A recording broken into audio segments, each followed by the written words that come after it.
That has to be one of my favorite comments on any video ever. It was, dude, you look like that creepy guy that tortured Angel. I love your channel. Uh, I pissed my pants when you did the thing with your cat, and you were like, "What do you want, Angel?" just tell me what you want. Ow! Jack, are we live?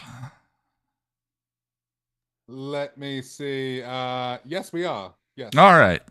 Hello, everyone. Welcome. This is the Patron Hangout discussion for. Wow, I've done this for years. Flooded. Thank you. I guess it wouldn't be one of our streams if I actually remembered the name of the episode. Season 6, episode 3, Flooded. We are live. Hey, Ed Banger. Susie, hello. Episode 4. Isn't it nice to have the hive mind yelling your mistakes back at you? That's what being a YouTuber is like. Just enjoy it. Anyway, wow, I'm really discombobulated today. Help me out, Jack. What are we doing? What do you want me to do? I don't know. You're a part of this. Cool. Well, you said you're going to start with me, so how about we just get into it? All right. Yeah. Oh, so this is the, there's a group. We have a Patreon. These are not intended to be substitutes for the episode guides. That's a question we're starting to get regularly because I have a full-time job and I've been struggling to get more creative work done while I'm also doing my other job. These are something we do because the reason I started the channel, the reason I started doing this was because I couldn't get people in my life to watch the show. And so now we have both hemispheres and every time zone worth of fans of the show here to get together and talk about this thing that we all love. That's the reason this group exists. And if you'd ever care to join in, we always welcome new faces. I realized that there's some pressure to be profound and to say deep, insightful things. And like, look, love is profound. Loving something, the joy is profound. And just expressing how much you love this thing that we all love is beautiful enough. So don't worry about it and don't put any pressure on yourselves, please. What are you laughing at? I just think you're amazing and you're adorable and you make me laugh and I love you very, very much. Well, now I'm embarrassed. Tell me about the episode, Jack. I love you too. Well, now you're putting me on the spot, Ian. Flooded. Flooded. This episode is like I enjoy it more than I think I'm going to every time I watch this one. Yeah, when I think about it, I remember broad beats. Yeah. And then I watch it, I'm like, oh, there's just so much good stuff there, which has kind of been the story of the season so far, right? Yeah. It sort of reminds me of the last episode in that there's some really good main plot stuff and then the B plot stuff I just don't care about, like the shark demon and the trio. That sort of like whatever. Like I don't care, but all the main Scooby character stuff I love. It feels so full-on sitcom. Like the show has finally, it feels like the Big Bang Theory. I haven't watched that show to its end, but like if we can separate where things go, certainly like these three guys to me feel like one of the reasons that I struggle with the Big Bang Theory is that the joke always feels like haha nerds, not nerdy humor. Yeah. And I'm like, they're hating on my people. The trio does feel like that. Yeah. It vacillates back and forth between haha nerds and whatever. But like, it's interesting that I think like the layers of comedy and drama intermix really well in previous seasons, and maybe this season like there's a little bit of like separation between the two, because those sequences I'm not trying to put words in your mouth, but those sequences to me feel both good but dissonant. No, I totally agree because it struck me watching this that I don't really know how I feel about the trio overall. Like I've watched Buffy through many times, but this is the first time like doing these hangouts. It's the first time I've sat down and done like a proper critical watch. Yeah, And which I changes things. really, yeah, I really don't know how I feel about the trio. Maybe I will have more of a solid feeling once we get further into it. But I feel like at times they're so cartoony that I struggle to take them seriously, especially when it starts getting into like the darker tones, the misogyny and the rape culture and all of that stuff. That is one of the interesting ways that some of this season's commentary sneaks up on you.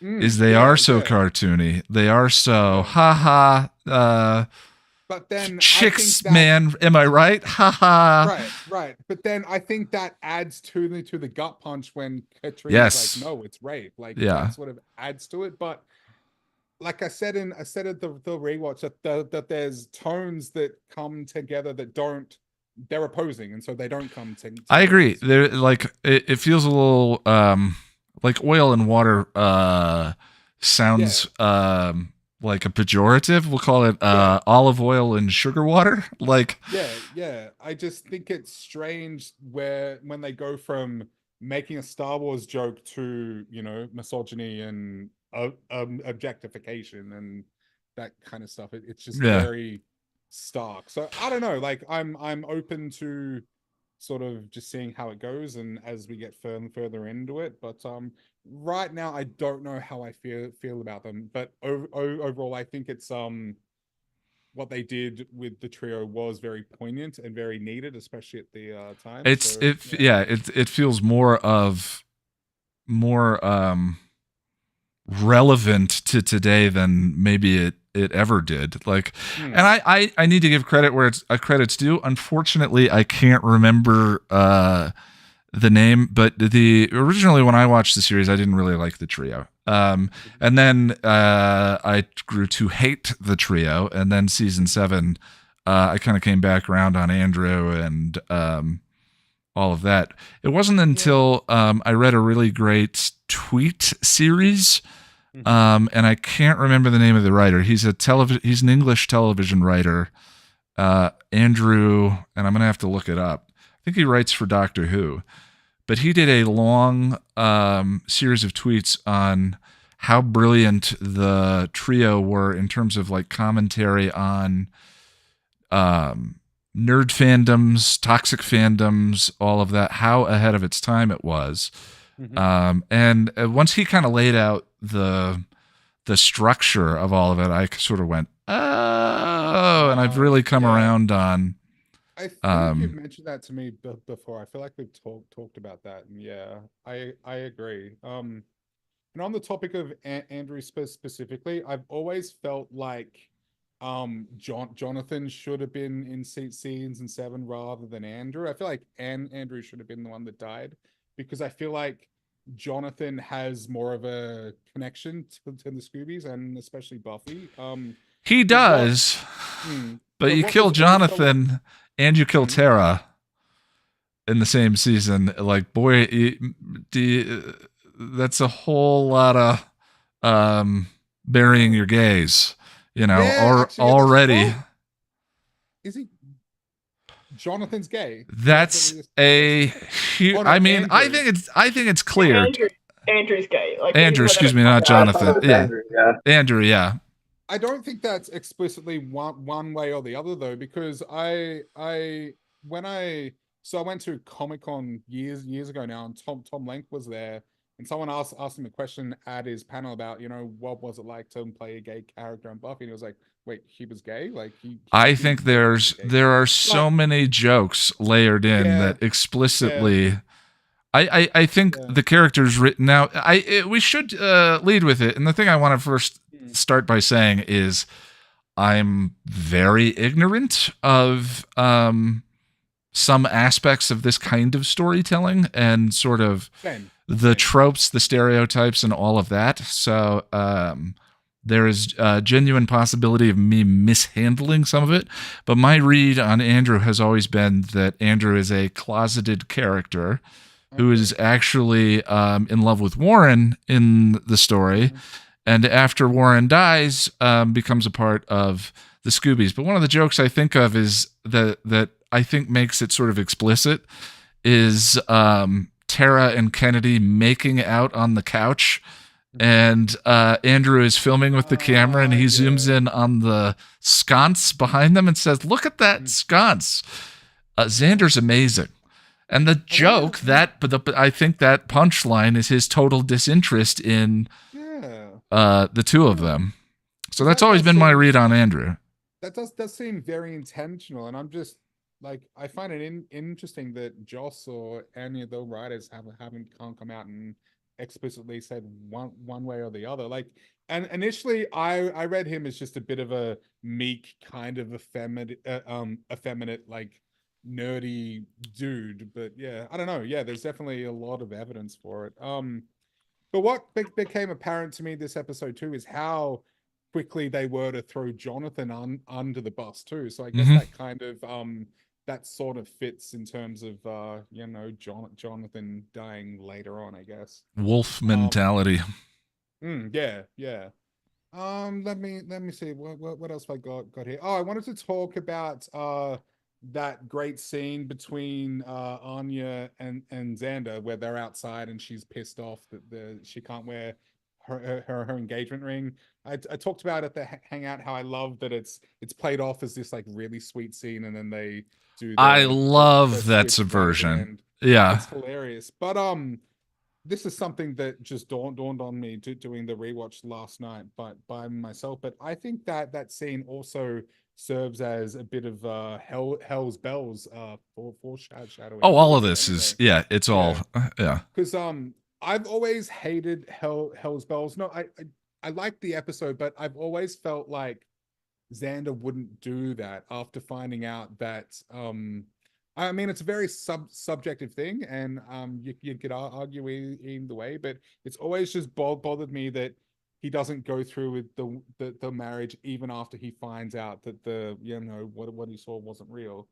But yeah, I watching this now and seeing that as a bit of a, or interpreting that as a bit of a foreshadow, I think it kind of makes me accept Hell's Bells a little more, and it doesn't really come out of nowhere. Well,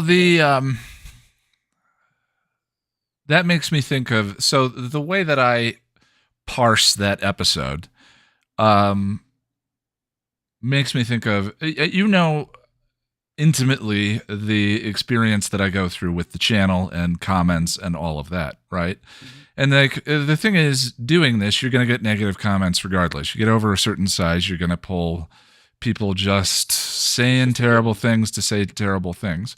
Yeah. But the ones that actually do damage to me are the people who are stating a fear that I already have myself. Yeah, the stuff that you think right. I'm afraid that I have nothing to say, or I'm afraid that the video is inauthentic, or I'm afraid of whatever the thing may be. And if those are the comments that stick in my head, are the people who are validating an anxiety that I already have. And to me, that's what Hell's Bells is. It's not the fact that it was untrue or true. It was the fact that it could be. That's what Xander says. Yeah, he validated a fear that Xander already had. And that's what drove Xander to do what he did. And it's entirely possible that it's just the bleeding heart romantic in me throwing a tantrum and not liking that they don't have a happily ever after. That's entirely possible. I gotta think, like, statistically, happily ever afters with your 21-year-old sweetheart are rare. So rare. even not saying they don't exist. Yeah, it's very rare that, like, you marry your high school sweetheart and you die together. That's so rare. Yeah. I actually cherish the season 7 moment where they have sex again, and the two of them say that felt like that was it. That felt like goodbye. I like the ability to love and let go is so hard to, or was for me. I was just saying, like, so hard to learn and to There's do. something about it that feels very antithetical, I guess, or illogical. 100%. Yeah, there's the rational truth of a thing and the emotional truth, and it never feels emotionally true, I guess. But anyway, bud, is there anything else you want to throw out over the episode? I mean, I had a lot of notes here, but we've been waffling on for a while. But I'll just quickly say that I love that this season doesn't waste any time getting into the existential dread. We have the beginnings of Willow going off the rails. We got the Hell's Bell stuff, like and I was really surprised at how quickly this starts happening. You know, It's interesting. If Once More with Feeling didn't exist, this actually would feel like an episode 7 to me. There is so much in this that feels like let's jumpstart the plot of the season. Yeah, and just lastly, I said it at the rewatch, but as someone who grew up with a single mother on welfare and sort of low economic, socioeconomic status, then commentary on finances and just how batshit insane like that world is really resonates with me, and I like it. So yeah, cool. But thanks, man. Cindy in chat says, "Oh, Ian, your video about the prom." I believe she's referencing my mention of actually loving and letting go, which the video is called "The Last Dance." It's an outtake from one of the top 10 videos that I did. That is about my personal experience of that I related to Buffy and Angel's Last Dance to Wild Horses. That's a beautiful. Oh, my heart. Yeah. I love you. Let me go to Russell, and then I'll go to Lauren. Russell. Hey, Ian. How you doing, buddy? I'm good, bud. How are you doing? Can you hear me? I can hear you. Good. I'm good. My schedule's been out of whack. I missed last stream, and I woke up like 10 minutes before you guys started today. Yay. Well. But I'm doing it. Welcome. You said the last time that you also were rewatching Firefly and you wanted to kind of talk about the rewatch. I mean, where do you want to go, buddy? That's all I'm asking. I'm going to hold off on that. Okay. I don't have too much for Flooded. In fact, Jack covered a lot of the great points about Flooded. It's a good episode. Introduction of the trio, which take or leave them. I just don't have too much about this one. I did want to go back to 2 weeks ago, the Vision thing in your guys' conversation. Sure. I loved your guys' comments. And I wanted to comment on 4 comments in particular. Sure. One, and she's not here today, but Sarah E. Sarah C. Sorry. Yeah. Sorry about that. You're good, bud. Out that she wanted more Cordelia and Fred. I love that comment. I too wanted that. The problem is season 3 Fred portrays her as PTSD disorder until the ending. She's the scared, timid girl in the room, writing on the walls, yada yada, until the end of season 3, and then she starts to become a stronger female lead. But by that point, Cordy was being written out of the show. Yeah. Yeah, they was just sort of inopportune. I think one of the things that we talked about when we were talking about Angel is like, at least for its time period, and there's a lot of revisiting these ideas, but Buffy was considered a very feminist parable simply by virtue of subverting some ancient sexist tropes. And I think like they put some effort into continuing that during the show with varied success, and that's the part that's being revisited.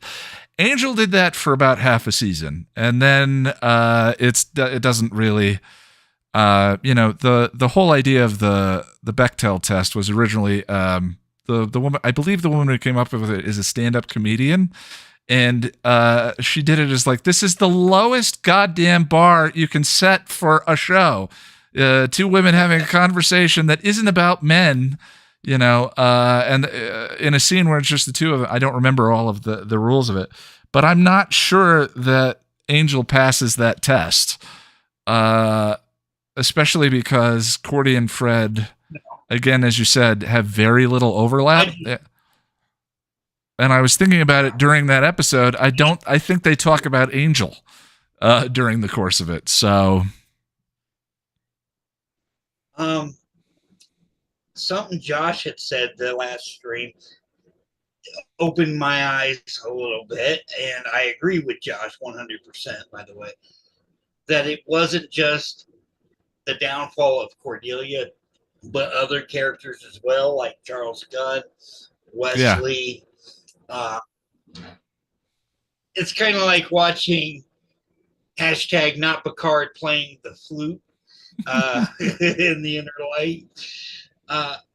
I thought that their downfall was more season 4 and going back to season 3 because I'm rewatching it a little ahead of you guys. I could see it. Yeah, Josh, I love Josh's breakdown of season 3 and how so many, or it was either Josh or Patrick, how so many of the issues in 4 and eventually 5 are sort of seeded from the beginning. It's big swings, man. That show is just big swings, big highs, big lows, and not a lot of in between. And touche, because I actually like the entire cast of Angel. Oh, I love the whole cast. I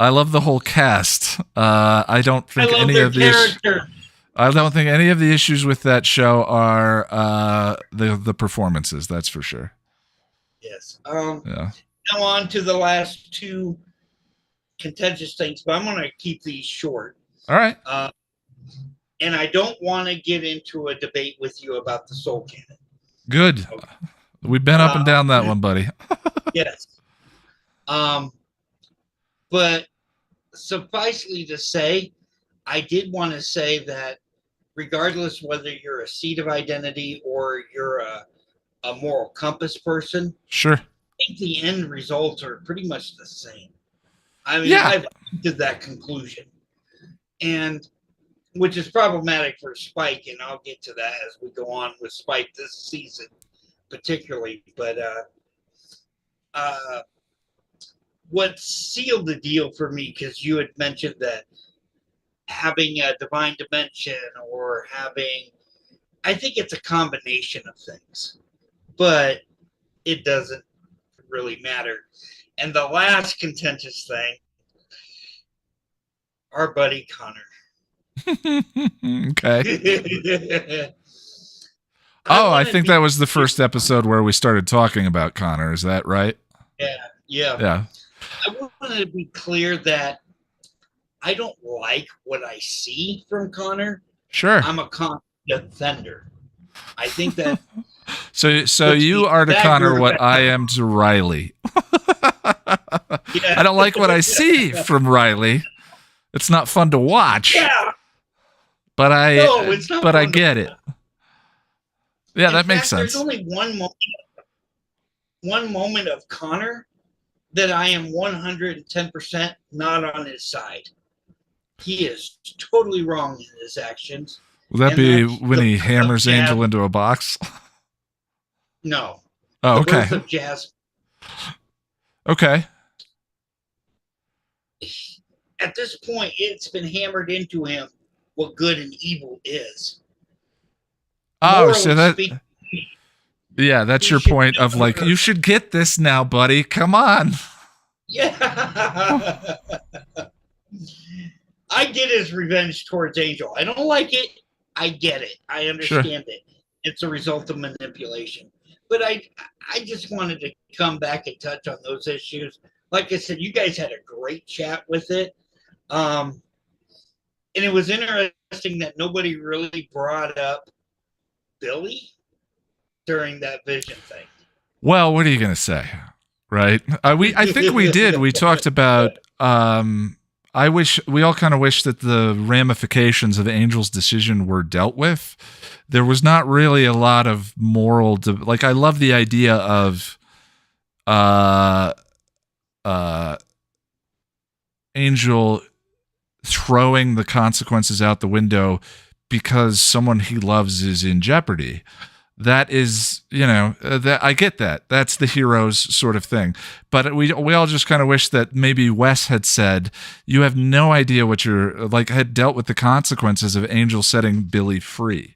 You have no idea what this is going to lead to. You have the episode doesn't really grapple with the morality of it, was what someone brought up. And that's the tasty treat. That's the theme. That's the rich theme that was there, but kind of left on the table is, and more for Wesley's character too. Yeah, Wes. I mean, like, that's the Giles said she's a hero. You see, she's not like us, and then killing Ben. That is, and Wes taking things into his own hands. It just felt like a missed opportunity. I think but we're all very present to Billy. It's just like, oh. Bye, Amanda. Hope you can come by again sometime. Go ahead, Russell. I'm sorry. No problem.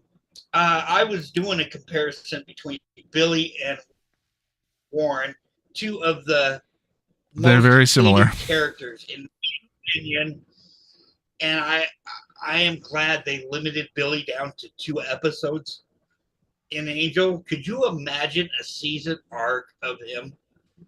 Angel. Yeah, I think Warren is Billy is a cool monster. Warren is a more interesting character. If anything, I wish that that may be kind of by virtue of the humor and that actor's performance. There's just more to Warren, I think. But I don't think Billy is supposed to be complex. He's a monster. He's a symbol. And he's a very good monster too. I find them both vile. I'm just saying. Oh, 100%. Warren's probably the most hated character on the show. So that's all I had for you. I wanted to touch base on those. I don't have too much for Flooded. Like I said, I like the episode. It kind of feels like especially the bank scene, that feels like a Spider-Man 2 moment. When I watch that, I get flashes of Spider-Man 2 in my head. I think Buffy's biggest parallel is Peter Parker, by a long shot. She's Peter's, life delivering pizzas, mixed with going out and saving people. I think is Buffy to a T. It's really great. And I love the financial part, but I think that's the first time that they really talk about what it is like to be an adult. That's the season, man. Season 5 is the end of adolescence, and this is here are your bills. Get your 9-to-5 job. Prepare to discover what day in, day out truly means. Much love to Giles. He's great to Buffy. Yeah. All right, bud. Well, I appreciate you. Let me go to Lauren, and then I'll go Josh and Sean. Lauren.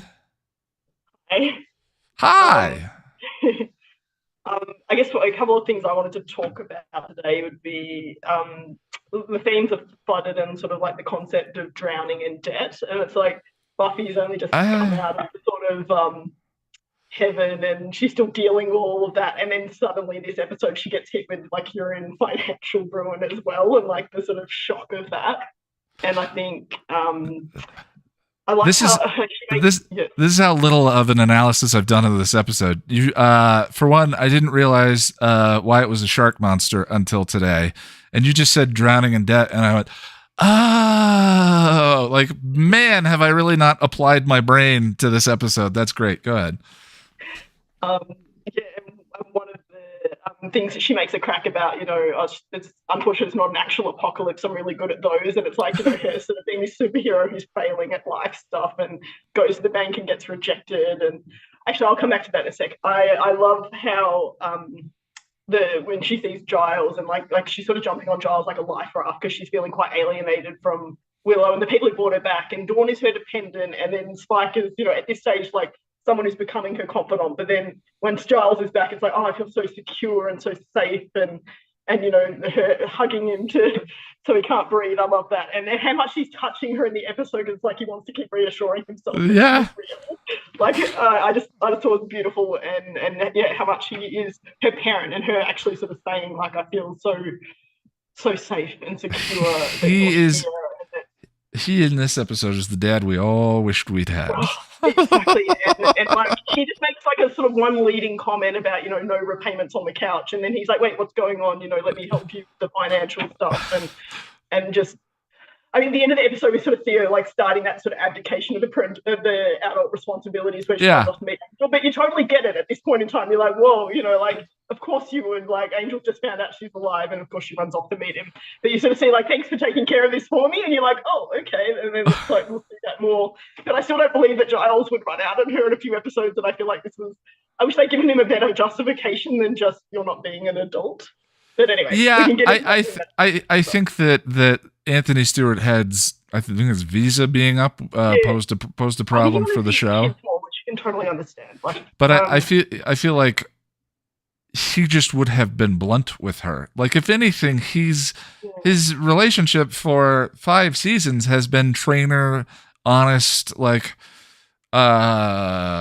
Unfortunately, I must remind you that Angel tortured me for hours for pleasure. Like, he's never not been blunt with her, and the act of just leaving as a way of tough love feels to me not necessarily the way he would handle it. I know they had to write him off the show. After she just admitted that she was in heaven and everything, like, but also like I feel like maybe if they'd done it like, oh, look, it's only going to be brief. The Watchers Council are falling apart. There's a chance for me to influence it. They're having a faction fight. I might be able to get control of it. This would be really important. We could totally change the way things run. Yeah, like that. There was another subplot to do it. Just do it something a bit better, not just I'm leaving because, you're not going to toughen up without me sort of thing. Like, yeah. Anyway, yeah. I've got so many more things. Okay, so the whole sort of themes about like the system being unfair and like how people make choices when they don't have money and what they do. It's like on one hand you've got the trio being, I think the super villains that Anya describes in Double Meat Palace, like they want reward without labor. Like, so here they are employing these fascist, what do you call him, the demon guy to like rob a bank for them, and then what they're going to pay him with the money he just stole. Like, why does he need them? It's kind of a bit funny. And what do they want the money for? Like, they all live at home with their parents and they don't really have costs. They want it for like man, boy, child, Action figures aren't free. Yeah. Or they think they're going to conjure the fake IDs. I mean, anyway, so their reasons for wanting the money is like pretty spurious.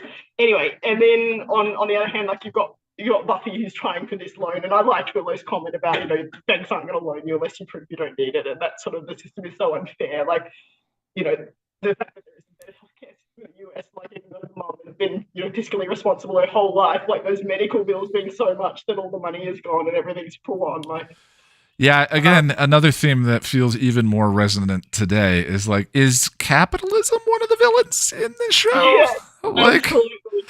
It definitely feels that way in this episode. Yeah, and I mean, I do understand. Yeah, the loan. I mean, when you just think in the subprime mortgage meltdown was like 2008 or something. But yeah, you can sort of see like. But at the same time, it's Buffy's doing the responsible thing, like she's trying to do it the honest way, and then you've got them juxtaposed to the trio, and then the guys robbing the bank. And then, because they kept making sort of comments throughout the thing, like Dawn makes the, poorly ventilated sweatshops, about child labor, and like they're sort of going with that theme about like the system being unfair depending on who you are and where you are. And I love how Buffy's wearing the responsible outfit when she goes to the bank, and then that's in the way of her slaying. Like she has to like rip the skirt open. That's a nice symbol there too of I hadn't thought about the symbolic overlap there. Yeah, there's a lot of stuff. Oh gosh, okay, so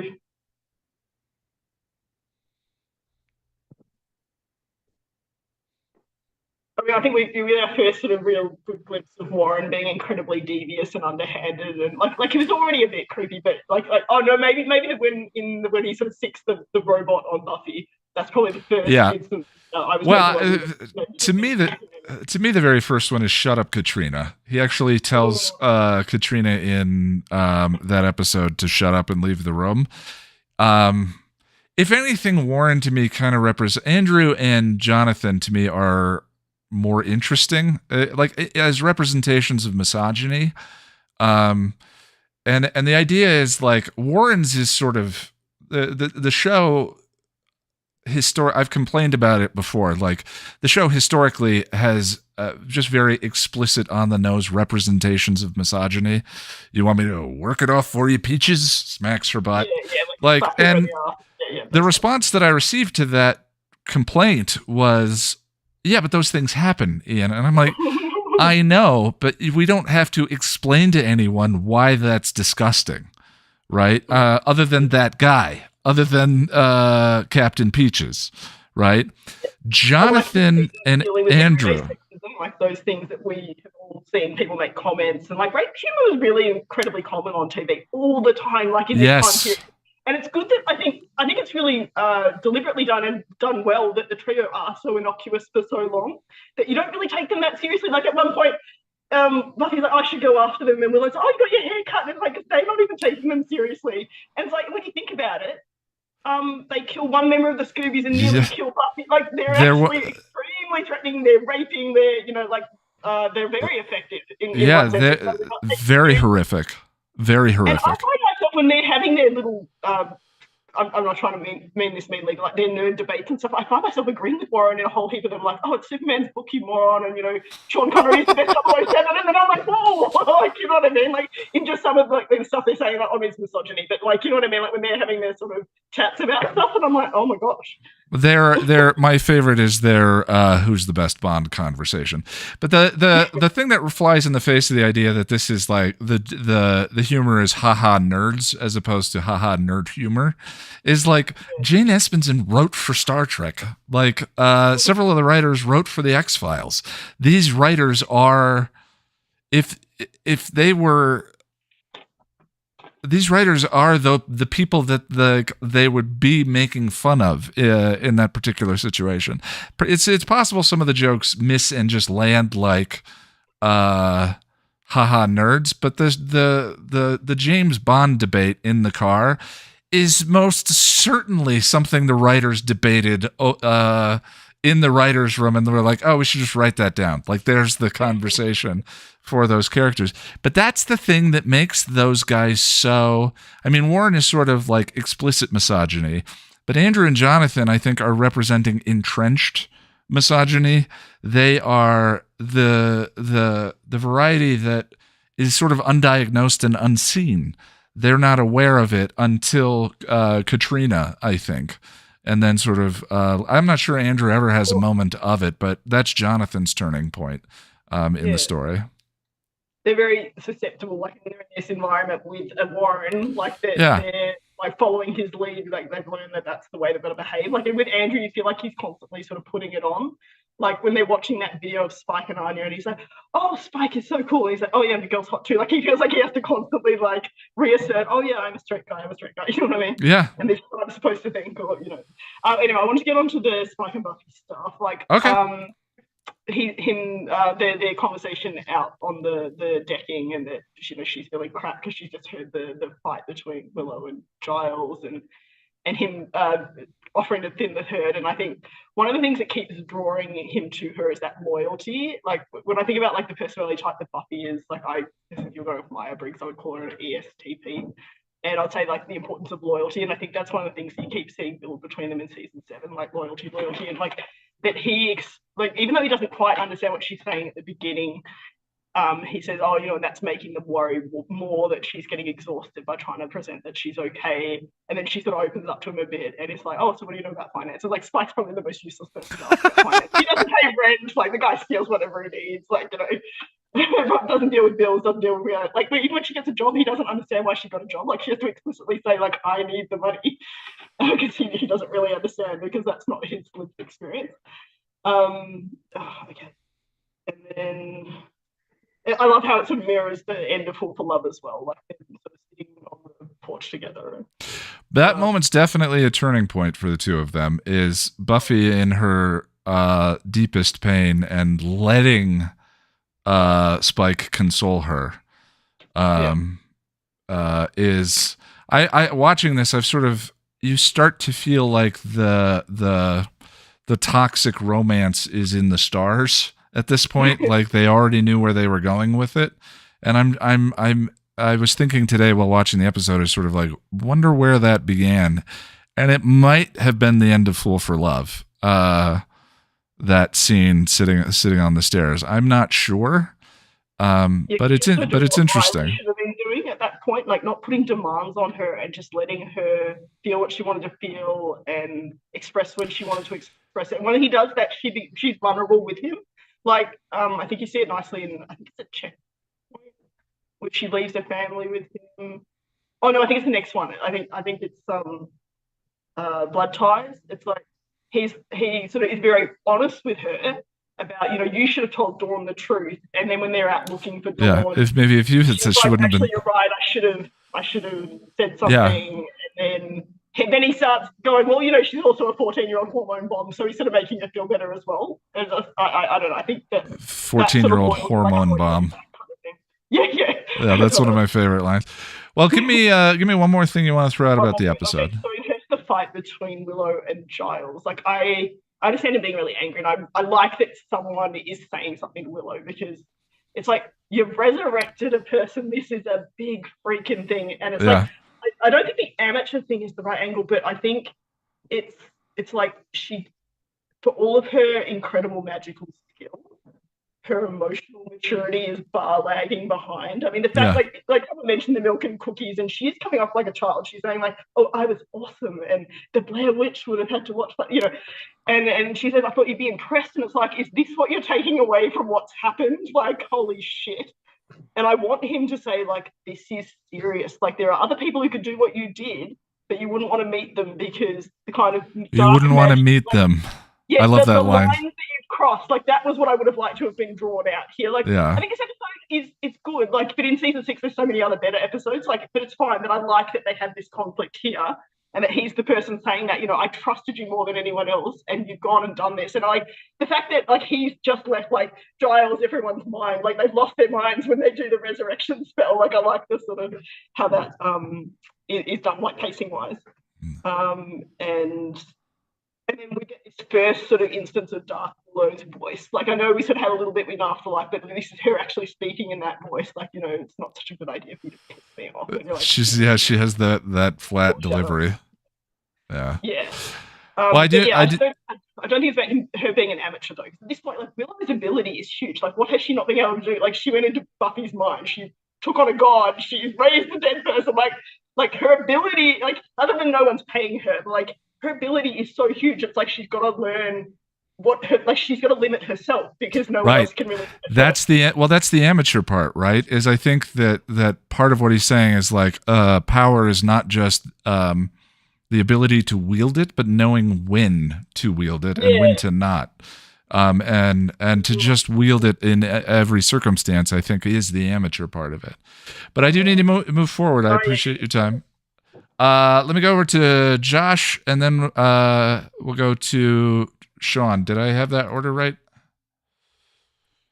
I think so. Replace pen. There we go. Hey, bud. I'm sorry. I'm so sorry. Okay. I was mortified. I'm so sorry. We're gonna get it together. Don't worry. All right. Well, I appreciate it. I was drowning in guilt, which you didn't do. That was me. I do that. I felt incredibly guilty. So I appreciate it. Would you say that you were flooded? I was flooded with guilt. There was a shark monster in my tum-tum. It's going to be okay. We're going to get it together. All right, good deal. I'm very excited. That was the thing that Josh has a podcast. He invited me to speak on it, and I stood him up and was, because I'm terrible with calendars and ADD and yada yada. All reasons there is no excuse. So anyway, I appreciate you, and that's all I wanted to say. It does happen, and I don't have it yet, so I can't link it to anybody. But we're producing it, currently. And you know what? The topic is mental health. So it's perfectly in line and in theme. By the way, there was a comment in chat that I wanted to acknowledge, but I didn't want to interrupt anyone. Someone said something very nice about what the videos meant to them and the support that they were. I've got the comment here if you'd like me to read it out. Sure. Well, just the name. The Acid Fairy. Ian, your content saved me from loneliness and depression when my times were the worst. Thank you for your content. I really appreciate the acknowledgement. Thank you, and it's my pleasure. Josh, Flooded. Ian. Very good. Very good. Yeah. Is this an Espenson and an Oxen? It feels like an Oxen to me. It's just an Espenson according to the credits. Doug Petrie is the other writer. Oh, Doug Petrie. So Petrie and okay, yeah. Tell me about the episode. I mean, there's so much here to love. The Buffy and Giles reunion is just like top 10. You know, he's the number one dad moments. That look, but like, no one does the break your heart without a line the way Anthony Stewart Head does. Mm-hmm. That just like, he doesn't have to say a thing. Just the look at her is so rich, so meaningful. That might be one of the more memorable. It's funny. He has 2 series breaking entrances this season. This is the first one. Mm-hmm. And the second one is in the third act of the season. So good. It's funny how they gave him 2 incredible entrances. Most people sometimes don't even get one. It's also very much framed the same way too, which is kind of nice. Good foreshadowing. Saving Buffy. Yeah. Because he's in this episode, as in back in season 3, and even back in season 2, Giles is the only one who picks up on the fact that something is really wrong with Buffy. Mm-hmm. Like everybody else is just kind of like, damn, Buffy, what's your deal? And, you know, in this episode specifically, Willow was like, hey, it's probably good if you let yourself feel some emotions, right? Like why aren't you feeling things? And Giles is like, hey, are you okay? Yeah. Like what's wrong? Why doesn't she talk to him? Why doesn't she tell him? I don't know at this point.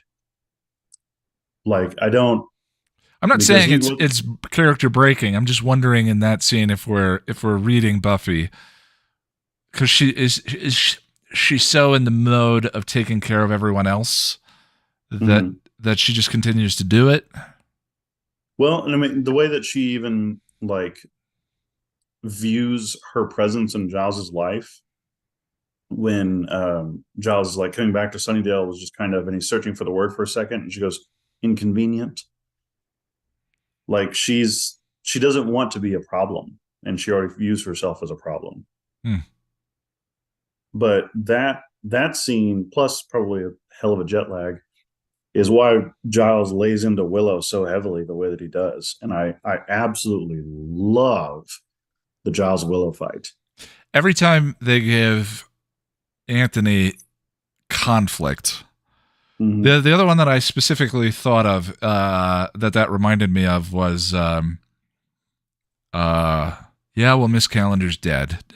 And he just blows. Giles turning on Xander, don't you ever, like, Daddy's upset. Like it's just thick drama. But yeah, is that the first time anyone calls Willow on that? That's the first time that anybody calls Willow on it specifically. Spike, Dawn was upset, and a like, why didn't you guys tell me kind of a way.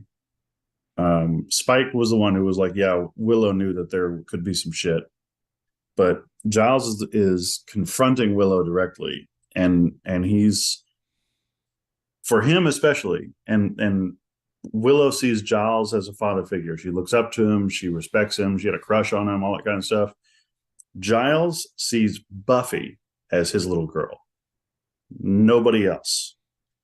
And so like Giles laying into Willow like that is perfectly in character with how much he loves Buffy and how protective of Buffy he is. I love that scene. It is incredible.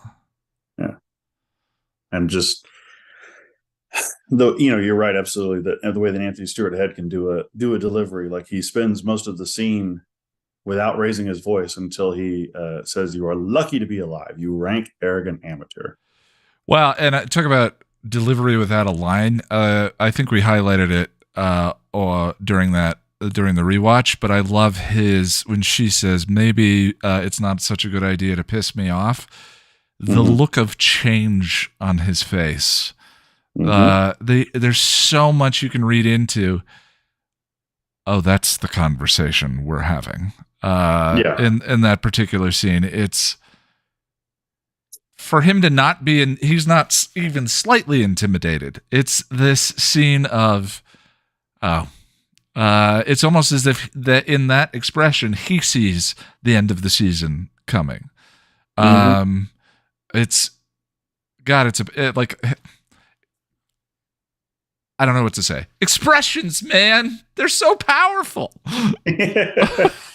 That's Willow saying, maybe it's not such a good idea to piss me off. And I think that expression is Ripper saying, yeah, are you sure? Yeah. You have no idea. Yeah. That's a good read too. I like that. But the density of what you can interpret from what's there. I love that. It's not, there's so much show rather than tell in that little sequence. It's really, really wonderful.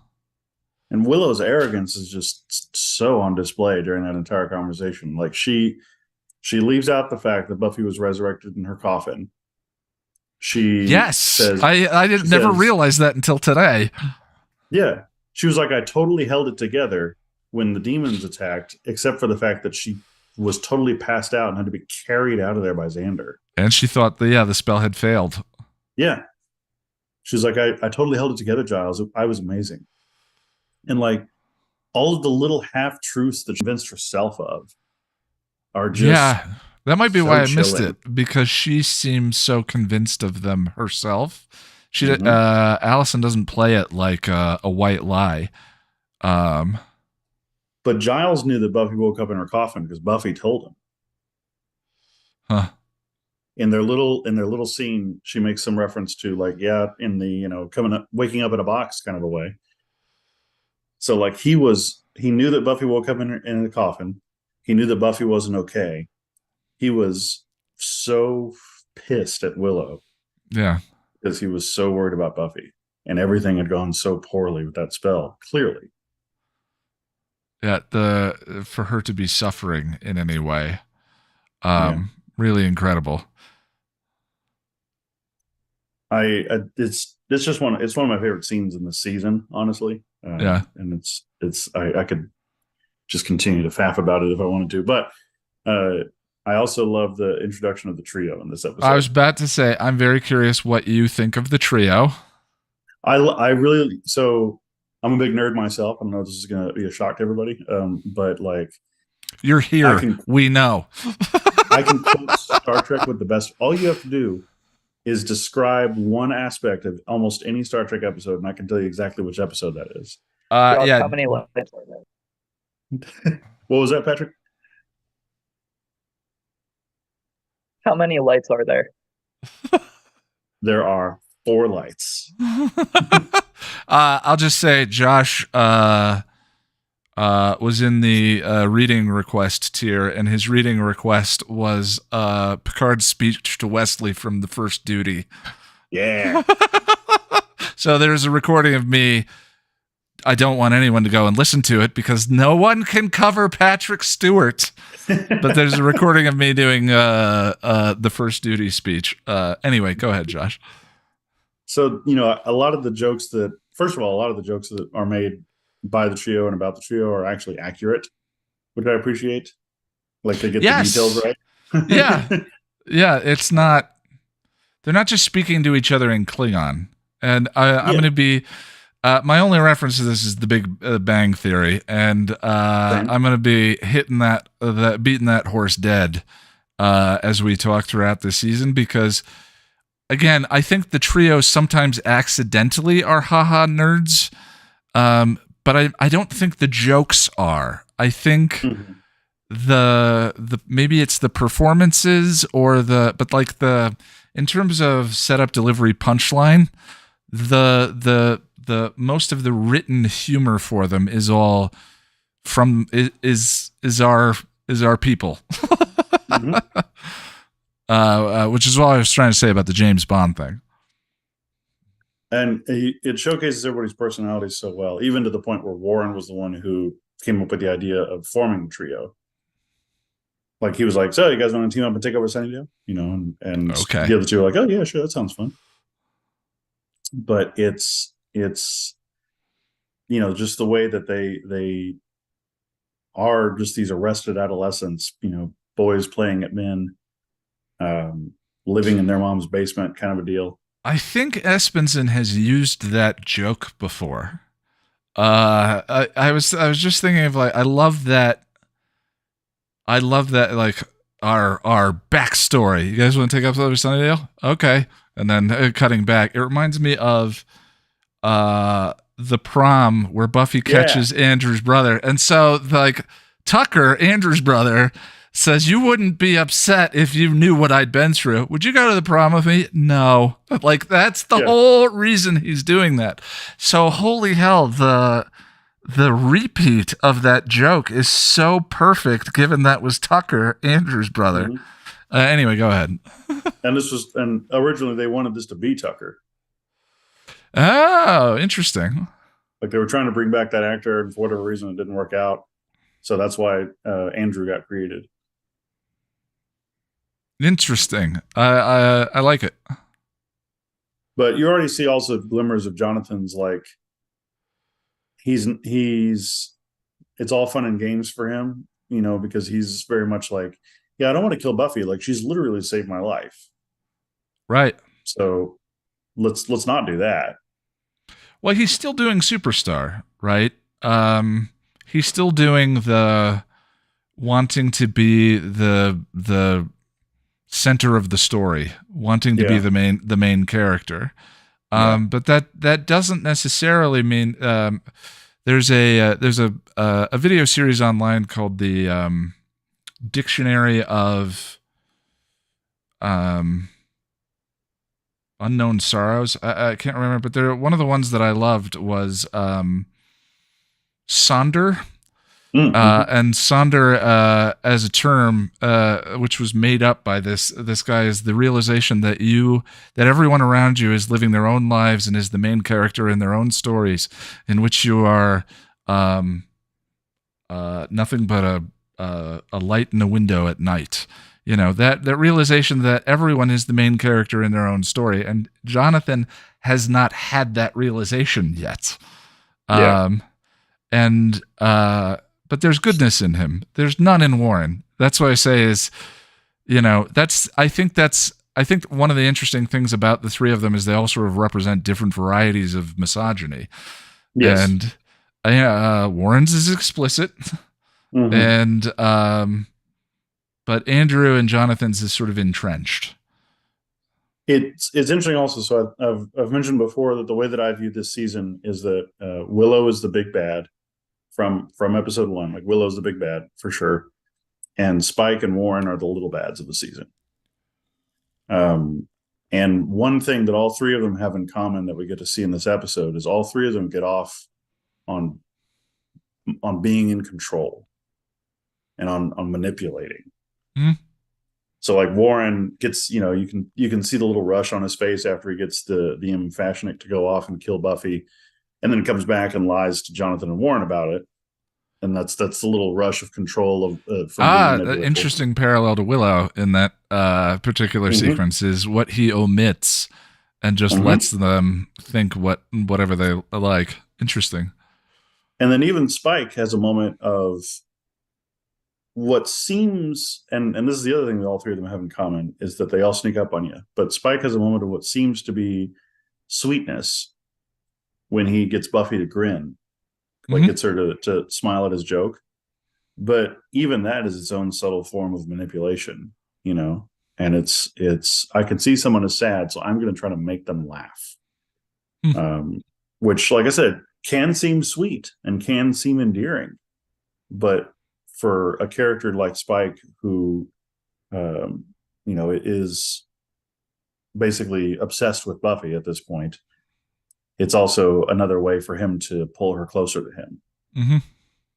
So yeah, all three of them, it's all manipulation at this point. It is. Yeah. It's that implies that Buffy isn't making choices, and she is. But he's feeding her what she wants, which isn't necessarily good for her. Yeah. I definitely identify with Spike. I personally, like, I'm a recovering alcoholic, and I've been going through a period recently of missing it.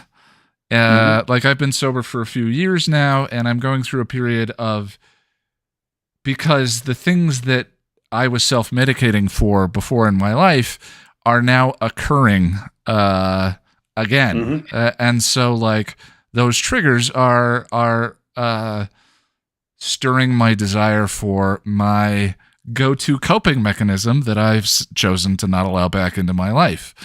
Yeah. And I get that vibe from those scenes with Buffy and Spike, right? Yeah. Spike doesn't tell anyone. He doesn't try and convince her to confide in her friends. He doesn't do any of that stuff.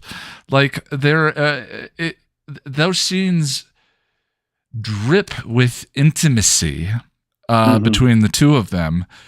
But if you stop and take a moment of, like, what Buffy is going through, the trauma she's experienced, and what is healthy for Buffy, it's not what Spike is doing. Spike is making her feel better in the moment. Right. Yeah. Which is why, like, I get alcohol vibes from those sequences. I'm just like, oh, everyone's away. The door is closed. Like, it's just her in the bottle. And that to me speaks to why they literalize that with the drinking sequences later in the season. In Normal Again, I think it is specifically. Oh, for sure. Well, there's that, and then there's also, I mean, we'll get into the Willow stuff when we get there, but, like, the metaphor isn't, well, the life cereal. Thank you. The parallel is, for Willow, that Willow is to magic as Buffy is to Spike in this season. Oh, yeah. Absolutely. And so the more that Willow abuses magic to feel better, the more we see Buffy and Spike's relationship go in the same direction. Yeah. Interesting. Yeah, I love it. Well, is there anything else you want to throw out about the episode, bud? I really appreciate the way that Giles starts this episode off with his, like, you know, we'll just you and me, we'll go over each bill together, and we'll do it one at a time, and we'll figure it out together. And then he shifts in by the end of this episode into, like, the personification of Buffy's anxiety, where he's like, aren't you going to do something about it? And, like, that's the hardcore shift that is a little jarring. But that's one of the things that I mean when I say this season, the metaphor, the mind, heart, spirit metaphor is at its peak, sometimes at the expense of some of the characters. Yeah. Well, I mean, that's always been true, is occasionally the metaphorical role pushes them out of grounded character space. But yeah. All right, man. Well, I appreciate you. Let me go to Sean, and we're going to take a 5-10 minute break. Sean, hello. Hi. Hi. How are you? I'm marvelous. I just want to say thank you for staying up with us, given it's the middle of the night. Or well, my sleeping pattern's, like, completely out the window now, so I probably won't get to sleep until about 8 a.m. Understood. Well, it's interesting to me. You mentioned that you watched Buffy the show started when you were 4. I love hearing about sort of where people came to the show in their lives and sort of how your experience of the show, like favorite seasons and all of that, has evolved over time. So you probably didn't watch it when you were 4. When was the first time you sort of watched it end to end? I first got in, like, obviously I would see random episodes, but it wasn't until about 8 years old when the obsession began. And You have to be the youngest original Buffy fan I've met yet. 8 years old. Okay. And how did you watch it? I used to play it on the schoolyard, legitimately. And I used to get my friends to play it with me who had never seen it. I love it. And I was quite bossy, actually. So you were the Cordy of your friend group. Well, but I was nice about it. I wasn't like a mean girl or anything. All right. Yeah, like, fair enough. Come on, let's play. I'm very much a Willow. I'm a pure Xander, unfortunately. So like in school I was like meek and tried to, blend in and be unassuming. But I also have, like Willow, it turns out, an addictive personality. Me as well. So yeah, that aspect of the season definitely speaks to me. Well, so you watched it 8. What was as you were going through it for the first time? What did you feel like was the season you were most preferential towards? I mean, the first season. Do you remember those VCR box sets where you used to get the first half and then the second one? That's how I got the X-Files. The first one I got which I had to share with my sister, was season 6, the first half. Wow. So I went in pretty dark, dark themes, but obviously because I was 8, it pretty much went over my head. Yeah. Oh, I'd be fascinated to know how that landed at the time. I loved it. Oh, that's great. For a long time, especially when I was younger, season 1 was my favorite, actually. Interesting. Because I enjoyed the camp element of it. Mm-hmm. I know it's not a very popular one to like, but I like the iRobot one. I really enjoyed that episode. One of the things I've learned in doing this is that, like, the one thing I may do when I'm done with the video series is go back and redo the episode guide for season 1. That doesn't mean I'll delete the ones that are there, but I have learned so much. My voice has changed so much. But one of the things that the idiot biases that I had when I was making season 1 was like, nobody would like this. Nobody would like season 1, like, because my tastes, blah, blah, blah. And sort of like the humbling experience that this has been is that if there's an episode of the show, there's someone who loves it. When I was writing the episode guides for Angel, I was hard on a particular episode, and someone said, well, I just hope that you go light on She, because She means so much to me. It's one of my favorite episodes of Angel. And I was like, I've got some bad news for you on that one. That's so, there is no. You're quite harsh on Eternal as well, and I really love Eternal. Which one was Eternal? You'll have to remind me. The actress that wanted to be a vampire, and she drugged him, and he. Oh yeah. But I think I liked it more because for some reason I find Angel, when he's evil, really attractive. I think that was I think most people do. Jack and I have had a debate about that episode. Jack and I disagree on a ton of episodes. And Jack, I think when we were talking about it, said, I just love this episode because I just love seeing Angelus and all of that. And in the commentary track, they happened to say that was the reason they wrote the episode, was they wanted to bring back Angelus, at least sort of on Angel the show, to remind everyone that was an aspect of him he's always having to deal with.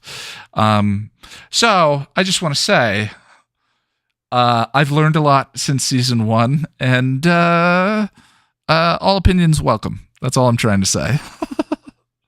And the one with the snot monster from outer space, I I like that hate- one just because of the last scene, really. You're talking about the sink? Buffy at the sink doing the dishes?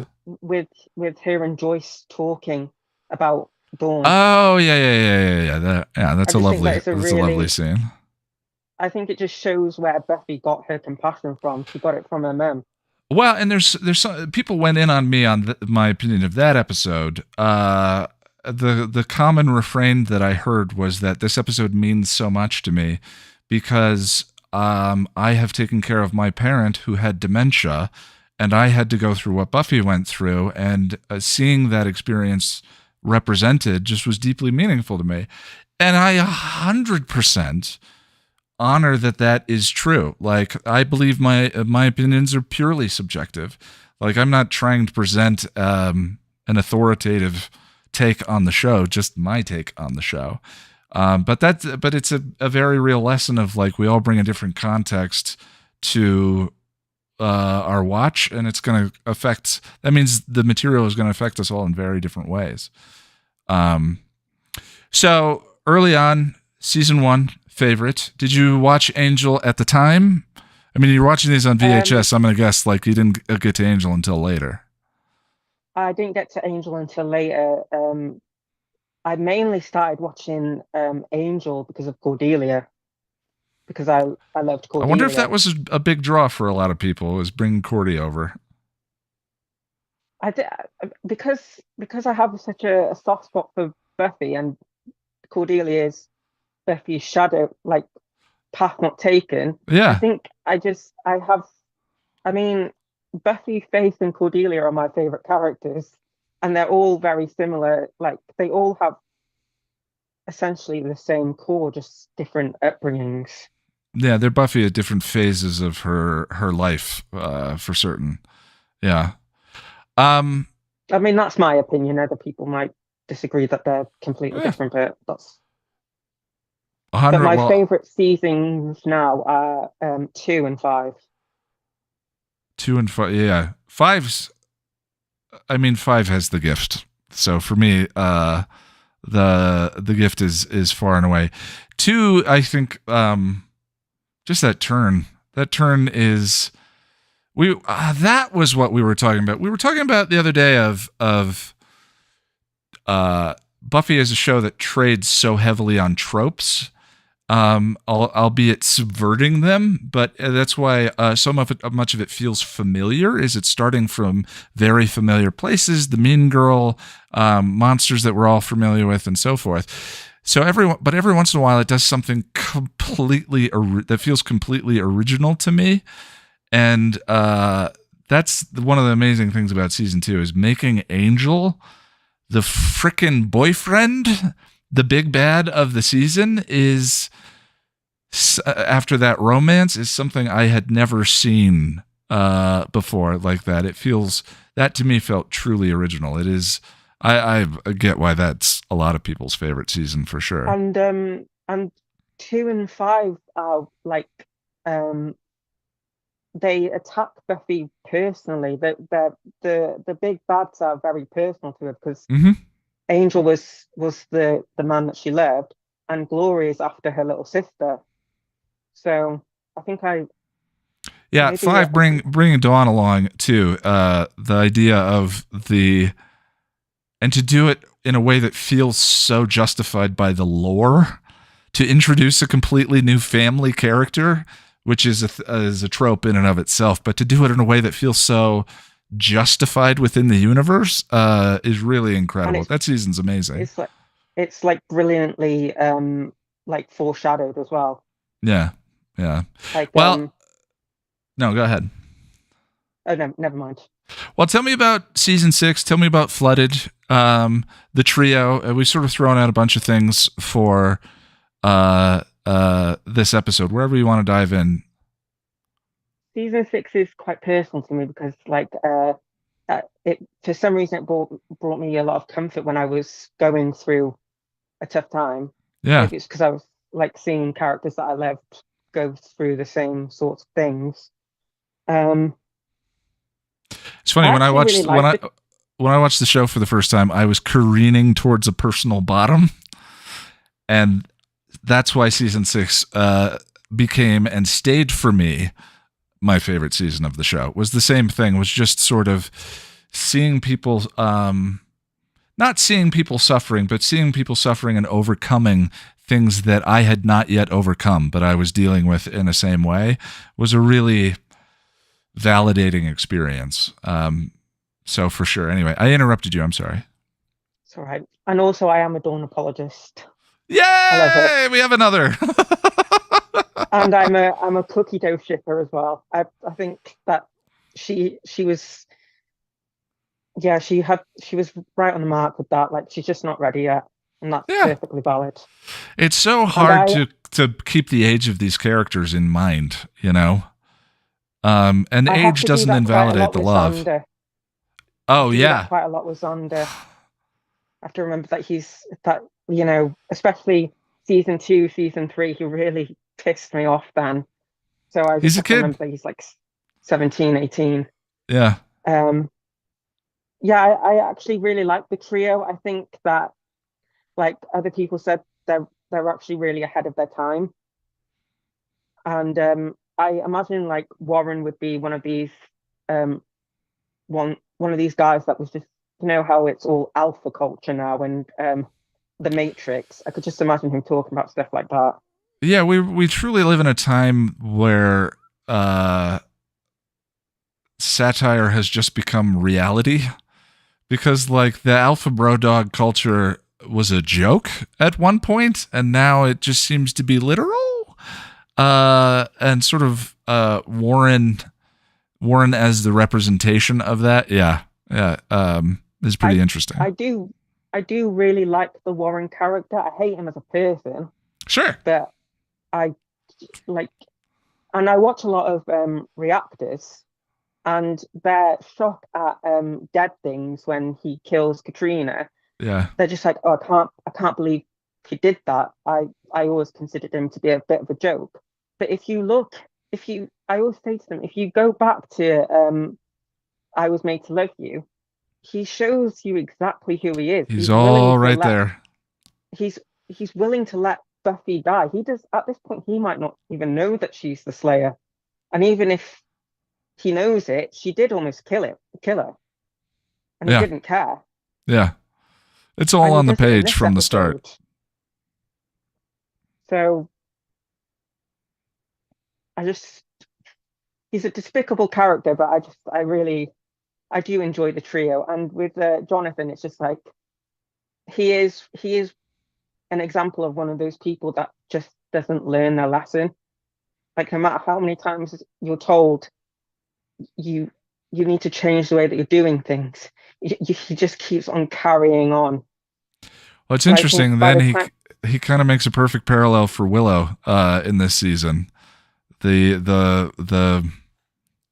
parody of using magic to fix problems, and Jonathan has Superstar. So, interesting connection there. And then with Willow, I was actually surprised about how brazen she was with Giles, because she seemed so worried about telling him before they did it.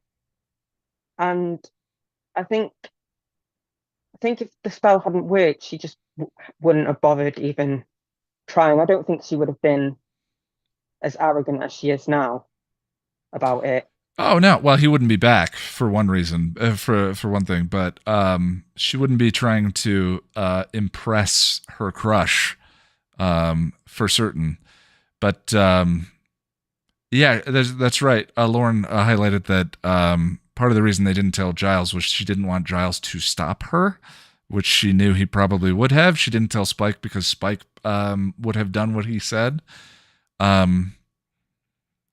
It's interesting. I struggle a little bit with the Dark Willow stuff, the way the dialogue is written. There have been good arguments for, you need every inch of your ass kicked for me lands a little strangely. given the gravitas of that moment, the significance of that moment, the pain of what we're actually seeing on screen. But the argument that has been made that I think works really well is that she's had 5 seasons of being the sidekick and denying being the sidekick or feeling like she was the sidekick. I think Josh is the one who pointed that out 2 episodes ago when we were talking about it. And getting to quip like Buffy quips, getting to be as flippant about violence as Buffy has gotten to be, is her sort of stepping into the role that she's always wanted, or felt like it was her turn. I don't know. So it works for me a little bit, but you do hear echoes of it here of it's not a good idea to piss me off. They both sort of speak in a way that isn't out of character, but we haven't really seen shown up yet to this point. I always think of Willow. A quote comes to mind from WandaVision where Willow has all the power, she just doesn't have the knowledge, and that's what makes her dangerous. Yeah, that's what makes her an amateur. Yeah, it's not the power that makes her an amateur. She's professional in power, but amateur in knowledge. There's something there. Maturity, whatever the thing may be. And she just honestly, like, it makes me so annoyed. They really didn't look into the spell well enough, in my opinion, because they've stated many times that Willow only thought about the repercussions to Buffy after she did it. Mm-hmm. And when she's talking to Giles, she doesn't even, I mean, she's talking up herself so much that she doesn't even consider anything that she's done. This isn't about Buffy, it's about her showing that she's top dog. Yeah. Taking on an identity that she wants as opposed to the ramifications. It's interesting. It's good stuff. Is there anything else you want to throw out about the episode? I do. It did break my heart when Giles went to, touch her shoulder and she got up. You could see the heartbreak on his face. Like, it's just like she doesn't want to be touched or comforted by anyone. She just wants to get away from everyone. And I think this is kind of like the final nail in the coffin of her closing herself off from the group. Yeah, the addiction aspect is just so present, and the escaping your present is right there. And she opens up to Spike because she doesn't. I mean, I think she finds him attractive, but she doesn't really care about him. I mean, no, and he's not. I love the Scoobies, but they can be extremely judgmental, and he's not like that. He listens and he's honest, but he doesn't, unless he's like criticizing him, he won't criticize her back. He's just real with her. I think the thing that's different is that the only thing Spike wants from her is her company. Everyone with everyone else, there are relationships or work. Relationships require maintenance and care and conversation, and there is conflict. And she doesn't really have a real relationship with Spike. So this is just, and every scene between the two of them is in shadow or the dark. So visually representing her being able to hide with him from the real world. And I think Spike says it most succinctly in season 7. You used me, and he sort of allows himself to be used as the fulfillment of what he wants. But that's sort of the aspect of this that is her responsibility that she eventually takes responsibility for, but it isn't coming anywhere near at this point. Well, I do need to move on. I appreciate you. Thank you for coming. And please come again. Well, I have been speaking to you on Twitter as well. Oh, About cool. Mark Beale's book. Oh. Yeah. Definitely works better as a rewatch companion. But I hope you enjoy it. That book obviously changed my life. And Mark and I have been talking about potentially working together on something, which I can't talk about until we actually start doing it, but I'm very excited about it. So please keep tweeting your thoughts back. It's, I've always thought of the channel as sort of an appetizer for many things. It's a appetizer for philosophy. My hope is that I've had a lot of people watch the channel and then tell me they went and read Camus, or tell me they went and read Mark's book, or all of that. And I love that. I love that maybe this is the access to get into some of those things. So I appreciated the tweet, and I hope to see you in another one. Let's take a. I will try and come back. Okay, awesome. Let's take a 5-minute break. I think we have Tom and Patrick left. So I will be right back with you. BRB. Sean, that was great. Well done. Great job. I don't think I did. I didn't feel like I did very well, but fine. No. Like You're good. Yeah, it's for a first time. That was amazing. My first time, I was a stuttering mess, and like I know Ian personally, so like that was awesome. Well Yeah, done. my first time I had note cards. Right. that was adorable. 4 years So- later, I'm still a stuttering mess.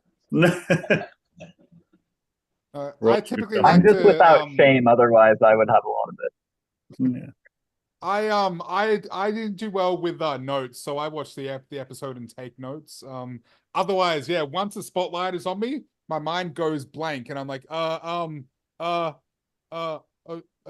don't know what to say. So yeah, I have notes to fall back on if I need them.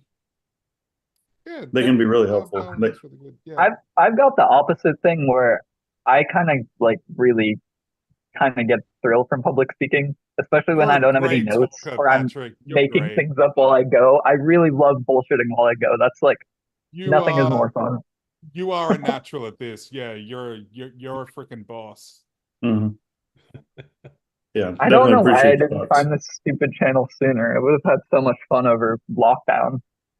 That's when I got into it. Was during lockdown, I started joining these live streams during Yeah. lockdown. We were talking about it earlier. We've been doing this for quite a while now. We're not sure exactly Yeah. how long, but and it'll be interesting to see like once we get to Chosen and like we actually have no idea what we're gonna do Yeah. after this, but we'll probably do something because this is fun and it's Well, become we'll quite fit season 5 of Angel. yeah, there's that too. Well, yeah, but once we're finished Buffy and Angel, we actually have no Yeah. plan. But I think we'll keep this going because it's such a valuable thing. It's I don't know. It's created a sense of community, and Mhm. it's just a Yeah. it's something that I'm Ian gonna and I subscribe both really indefinitely. enjoy. I'll say Good, that Yes. much. Yeah. Good. Yeah. So, yeah. Sean, Mhm. what reactors do you listen to, subscribe to? I watch Nick Reacts, who used to be Thor Okay. Reacts. Yeah. Yeah. Cass Reacts. A lot of Yeah. a lot of the titles have React in it. Juliet Reacts. I enjoy. I tend to watch ones that have the same sensibility that I do. So if I find one that doesn't agree with me on certain episodes, I think we all know which episodes those are. Uh-huh. I tend to be like, well, I don't like you, so I'm going to leave. Well, not that I don't like them. It's just like Right. Yeah. Yeah. I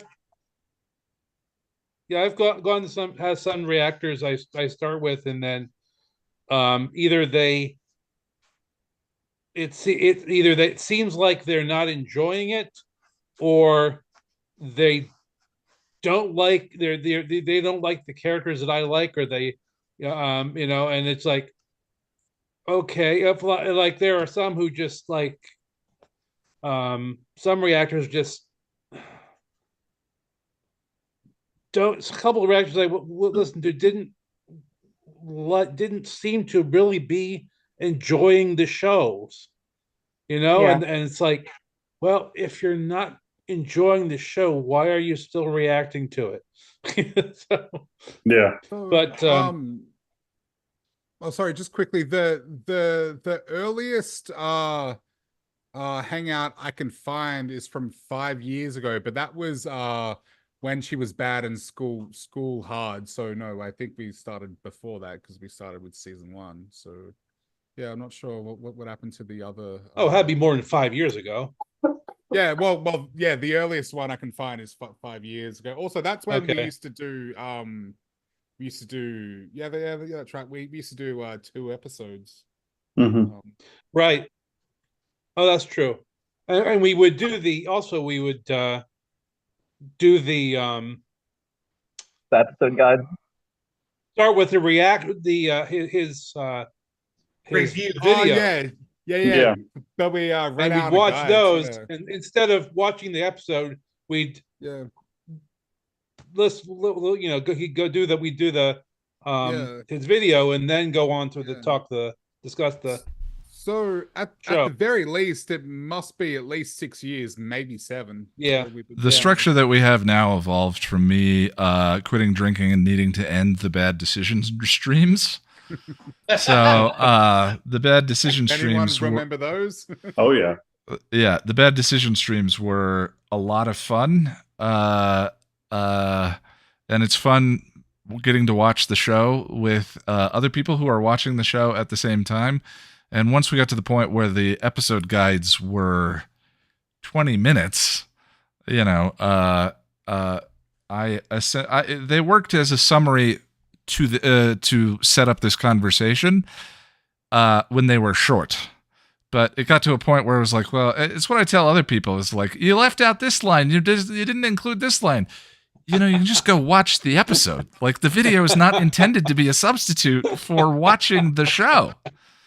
And so, taking my own advice, we just started thinking like, well, it'd be fun to do the episode rewatch and then take a break and have the conversation. So, Hey, Ian, before you move on, go ahead, Russell. I wanted to throw something that's not about the episode, but you posted a tweet, and it was your response to a tweet that made me order Mark's book. Oh, well, I believe that was my response to Sean's tweet saying that they had picked up the book. And how to read it, like as an essay per episode. So when I get it in the mail, I'm going to rewatch Buffy, and I just wanted you to know that. I forgot to mention that, but I'm looking forward to it. I can't. I'm really struggling to keep this to myself. So nobody's watching. Nobody looks at this channel. I knew it.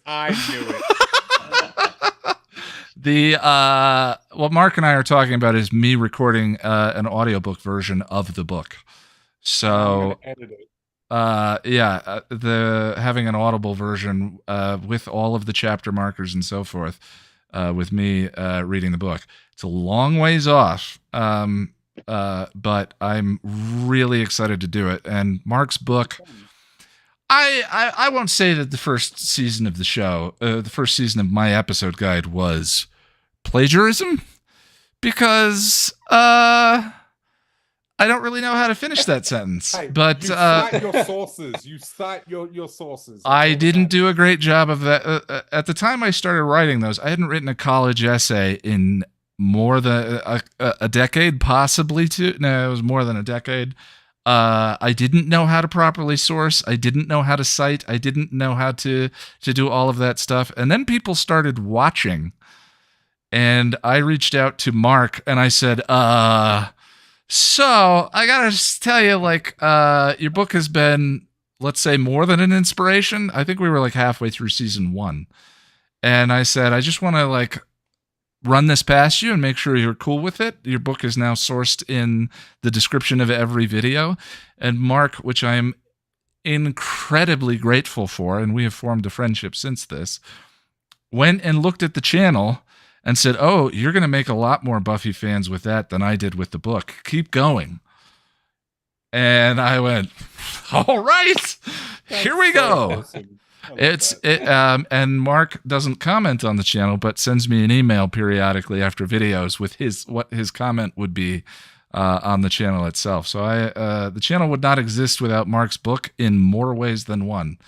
And I thought it was just going to be like a little novel, and then when it came in the mail, I was just like, "Oh God, no!" Yeah, it's a textbook. It is a full on. It's going to Buffy school. That's what that book And is. as someone who's not a reader as well, an Audible copy would have been ideal for me. Well, like I said, didn't it's realize how thick it was. My Yeah. God, it's a thick book. It's a textbook. But like I said, that's why I'm a very slow reader too. And my wife is a novelist.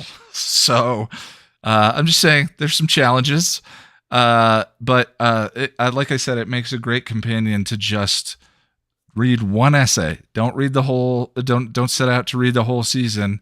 Watch an episode and then dedicate 15, 20 minutes afterwards to just read the 3 or 4 page essay. Mark sets up a lot of stuff that culminates in the finale essay. So you definitely want to kind of pick everything up along the way. And he delves into the academic aspects of things a lot more than I did.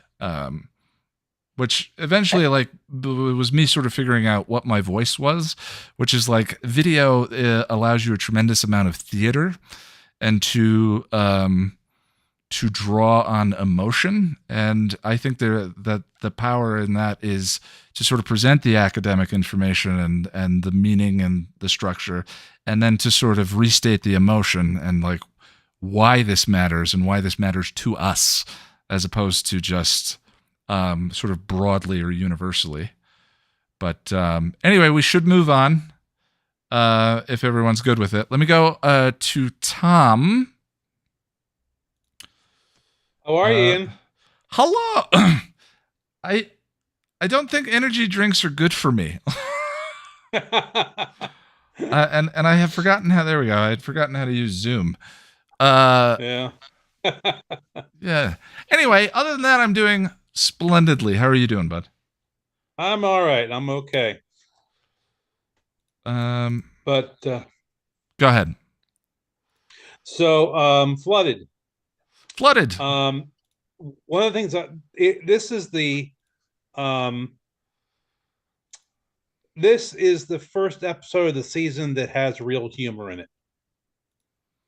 This is where they start coming back to some real kind of a Buffy episode that people, you really think about, because all the other first 3 episodes are pretty heavy, pretty dense, really. Well, like I said, the typical structure is like the first 6 episodes of the show or of each season are to sort of like wrap up what the loose ends are from the previous season, and then the episode 7 is the jump start for this one. Yeah. This season was like, these first 3 episodes just feel like dealing with all of that, and then once Buffy says, "This is hell," this episode feels like, hitting the accelerator into where we're going. This feels like the episode 7, almost more than Once More with Feeling does, although Once More with Feeling has the characteristics of the episode 7 for sure. Yeah. But I enjoy the humor in it. I'm an unabashed fan of the trio. I really am. I've always enjoyed them. And I actually, to tell you the truth, I can honestly say that the trio is not that cartoonish. Okay. They're not that. I honestly, I spent 30 years in science fiction fandom. In the 70s into the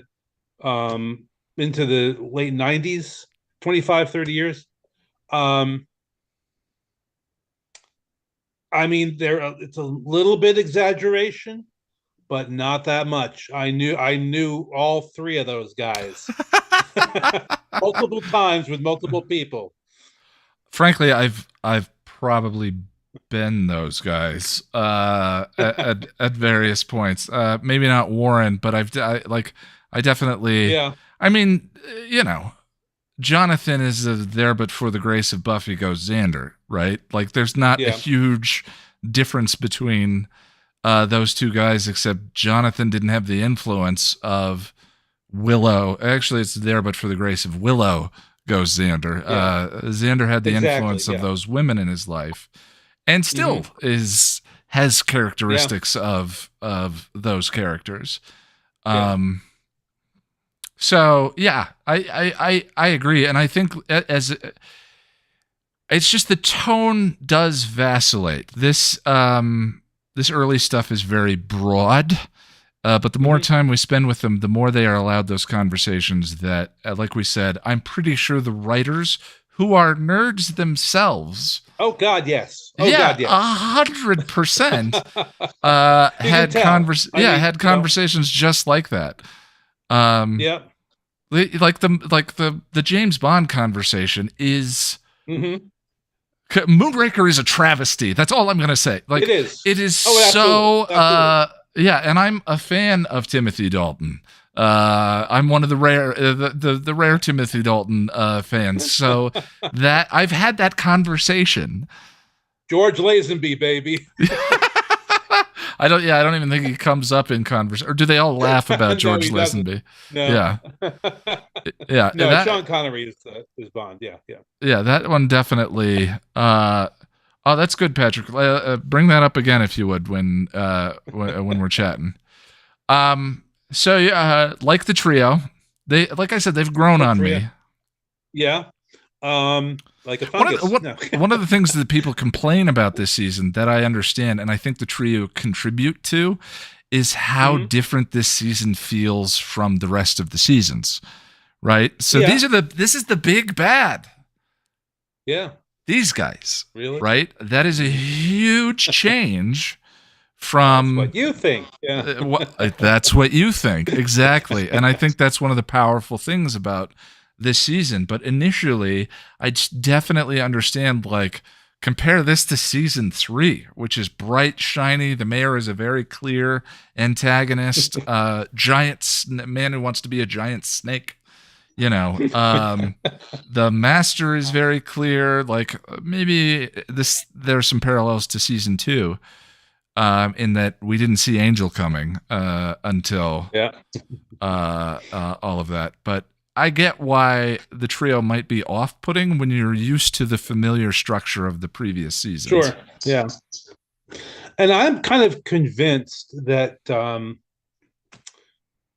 most fans who have come into Buffy later are more put off. I'm probably way off, but I feel that they seem to be more put off by by season 6 than those of us who watched the show as it was produced. Interesting. Because the show because we when we were watching it, it was once a week for 22 weeks a year, and then 22 weeks, and then we had a 3 or 4 month break, and then we'd start up again. And most people binge stuff these days. Oh, I watched it all in a month and then watched it again. Yeah, exactly. Yeah. And so I think those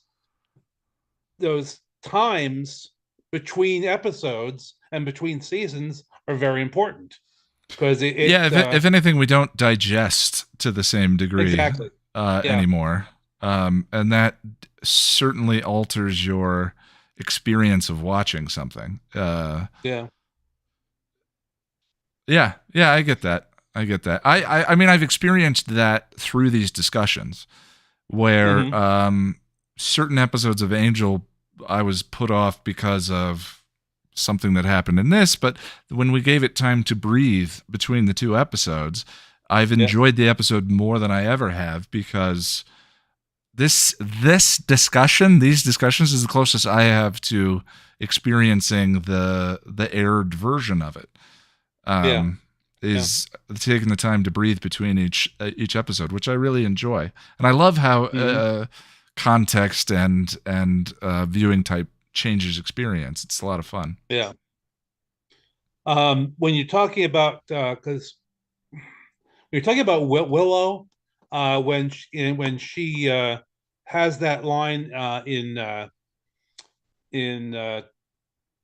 this season, the final season finale, she says 5 years of being the side man, and I think, okay, in Fear Itself, she says, I'm not a sidekick.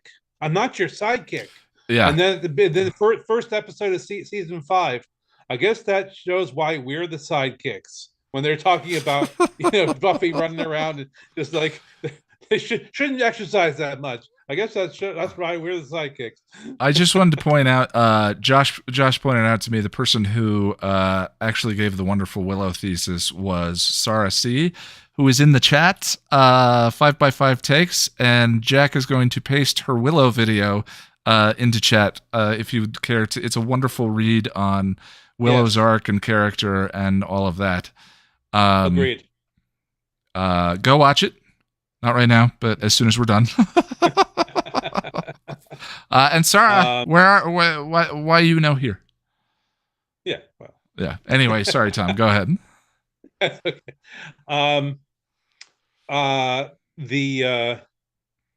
When the trio are trying to get the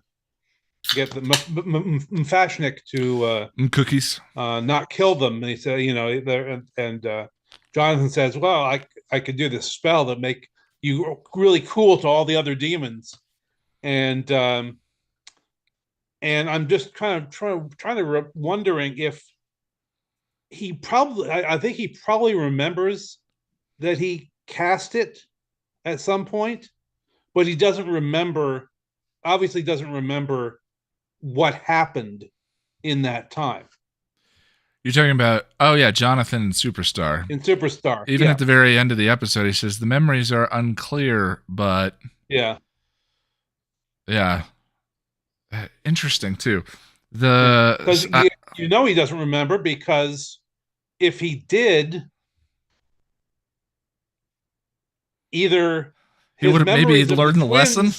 His memories of the twins would be there, and he wouldn't be that excited about finally getting together with a girl, or it would mean that he never actually did anything with the twins to begin with, and they were just there. Yeah. Someone was commenting on the use of rape jokes, and the twins are definitely one that the show seems blind to. It purely in the they are sex objects in the story, and Jonathan's spell removes their ability to properly consent. Therefore, all of that, and yet that the show just uses that joke for the joke.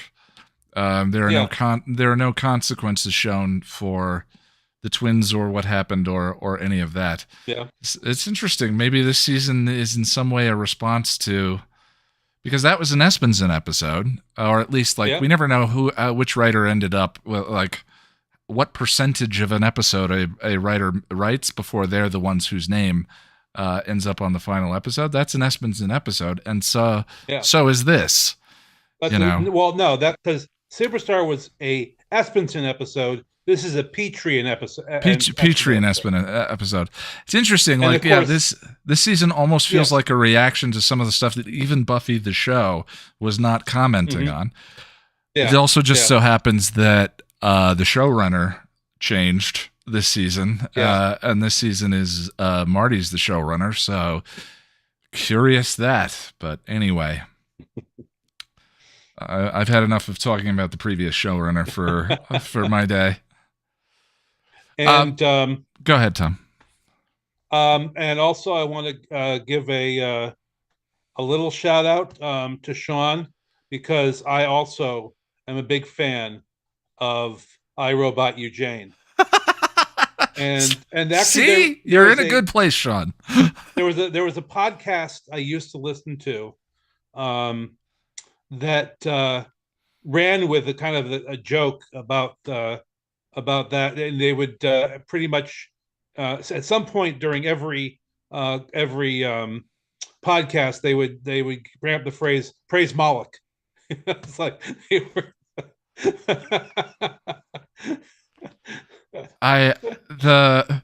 That episode is to me and tech. Oh God, I just can't. I'm jacked in.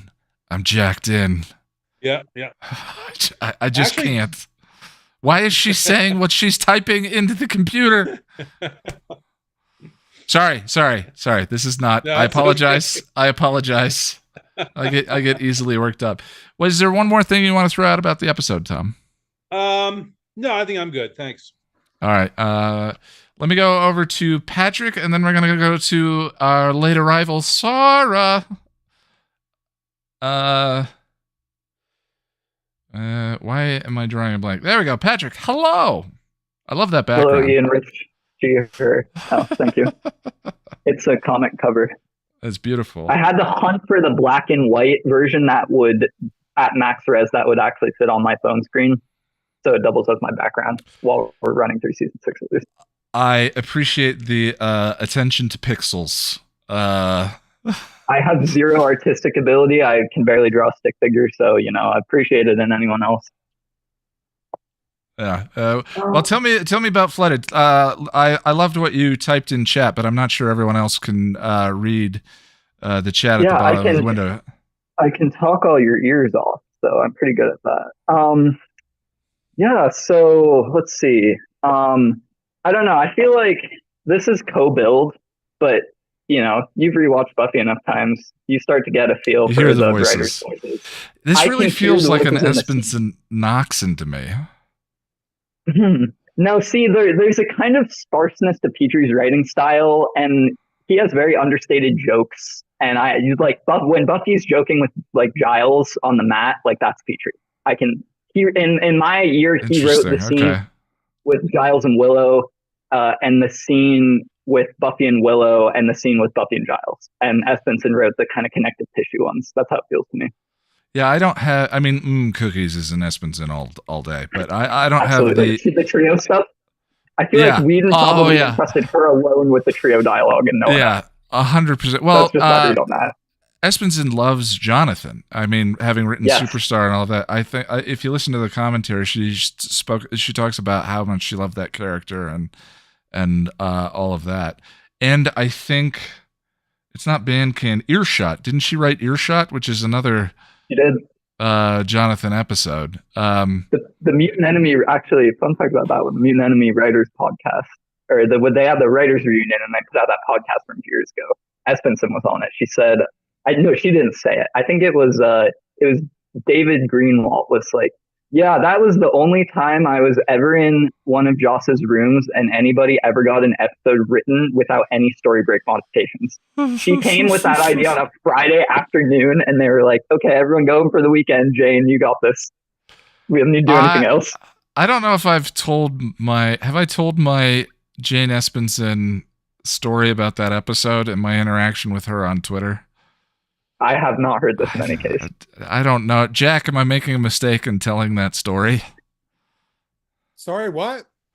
Am I making a mistake? I was busy. I was typing something. What? Am I making a mistake in telling the Jane Espenson Star Trek Twitter story? No, I don't think so. Plus you've already talked about it publicly. All right. Yeah, that's the only thing I couldn't remember is if I talked about it. I don't like interacting with the creators. My content is not made for them. It's made for other fans of the show. I've had people tweet stuff that I've made at the creators, And I hate that because like I feel like I want to be honest about how I feel about it, but I don't like they don't need to know my opinion. Like this is a fandom discussion kind of thing. But anyway, I'm also a huge Star Trek The Next Generation fan, and I was writing about Earshot, and I started thinking about the episode Tin Man in Star Trek, which is an episode where an incredibly powerful psychic comes on the Enterprise who can't turn his ability off and hears the thoughts of everyone around him all the time, and then finds solace with a lonely character that's trying to commit suicide at the end of the episode that happens to be an alien spaceship. And I tweeted Jane, I was like, I'm a huge fan of Buffy. I'm a huge fan of Star Trek The Next Generation. I love the parallels between these two episodes. By the way, the psychic who can't turn his power off in that episode is played by Harry Groener, the mayor. Yeah. So I tweeted at Jane, and Jane, who is a delightful person and I love, and she's my second favorite writer on the show, can't say enough wonderful things about her, responded with, I don't think I thought I had seen every episode of Trek, but I don't think I've seen that one. I don't plagiarize my ideas. And I was mortified that was not what I was trying to insinuate. That was not what I was trying to do. I understand dealing with online trolls and negative comments. I have to do that myself to a far lesser degree than certainly she must have to as a figure of prominence. But that is why I don't like interacting with the creators. Is sort of just like, let's just go do our own things. But there are parallels there I find kind of fascinating, and well, it is what it is. I find really interesting about them, I think this speaks to this incident. It's like, there is a lot of stuff you can hold up about Buffy and Angel and say, this is really interesting and holds together, but I'm not sure this is necessarily explicit or intended. And it's stuff that is the writer's intuitions coming out. And a lot of times those intuitions just like happen with water. Yeah.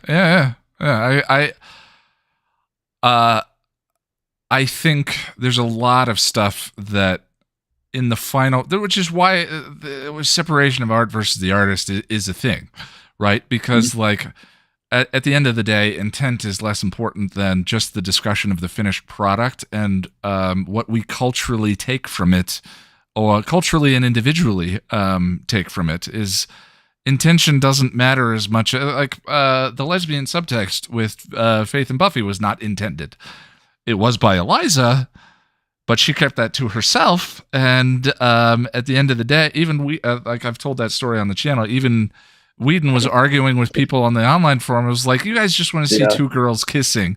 And then someone was like, no, and laid out every single beat of the subtext. And he went, oh, yeah, it's there. It's all right there. And he's the creator. So again, that's why who gives it? There was actually another version of this that happened that I stumbled across a few years ago looking at the old All Things Philosophical forum. That's actually, it was a forum that I don't know if Mark Field was posting on it while the show was airing. Yeah. The archives are all still online and they're amazing. He references discussions from that in his book. Yeah, that's true too. Yeah.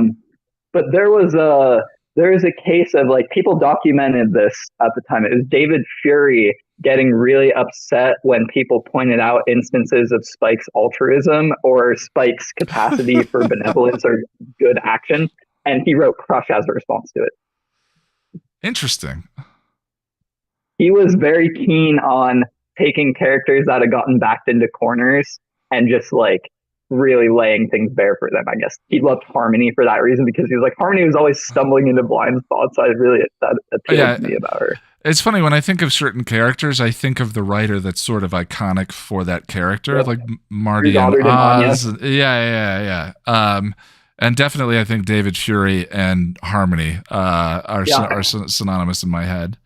Well, anyway, we sort of got far afield there. Flooded.